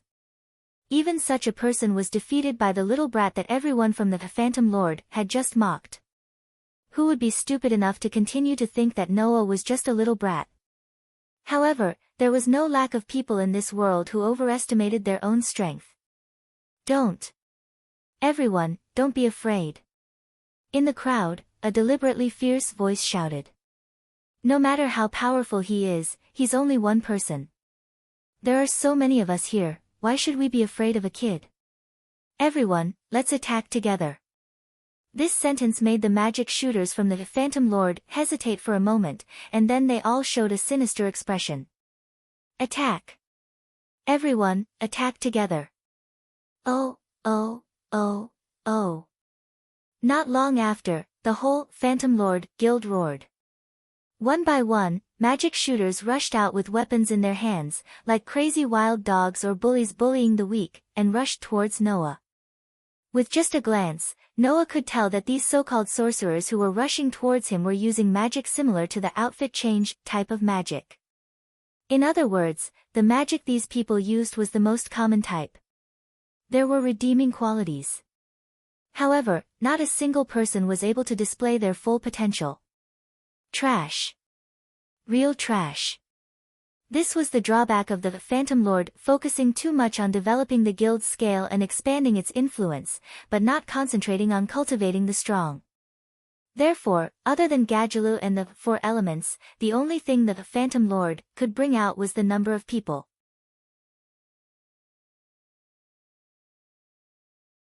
Thinking that it was such a guild that destroyed his own guild, Noah's anger rose in his heart. Square root. Spitting out a language that no one could understand, Noah raised his hand, gathered magic on his finger, and wrote a faintly discernible mysterious rune in the air in front of him. Wang! Suddenly, in front of Noah, the air suddenly condensed, spiraled, and turned into a gust of wind, like a substantial shock wave, suddenly shaking out. Dong! In an instant, it was as if an invisible explosion had occurred in the entire Phantom Lord Guild. The shock wave formed by the surging wind was like a wave, hitting the magic shooters one by one. Bang! The magic shooters of the Phantom Lord felt as if they had hit a wall, and then, in bursts of screams, they flew upside down, or hit the ground, or hit the wall, overturning tables and chairs, and cracking the ground, causing the ground to shake violently. For a time, the sound of wailing continued to reverberate. In just a moment, all the magic shooters of the Phantom Lord were defeated by Noah. In this regard, Noah just withdrew his hand and sighed. Are you done watching the show? The whole place suddenly became quiet. After a while, a few figures appeared at the entrance of the stairs in front of Noah's eyes. It was Gadgeelu and the Four Elements. Noah's gaze swept across Gadgeelu, Aaliyah, Julian, Bunny Ball, and Saul, and finally fell on Gadgeelu. From this person, Noah could sense the aura of the person from last night. Therefore, there was no doubt that the person who attacked the Fairy Tale Guild was this guy in front of him. Gadgeelu Retfox, you're tuning in to the Blissful Bookshelf YouTube channel. We're so grateful for your support, and don't forget to subscribe to join us on this incredible journey through captivating stories. Your generosity through donations truly makes a world of difference, as it's the primary source of revenue that allows me to expand and enhance this channel for you. Thank you from the bottom of my heart for being a part of this adventure.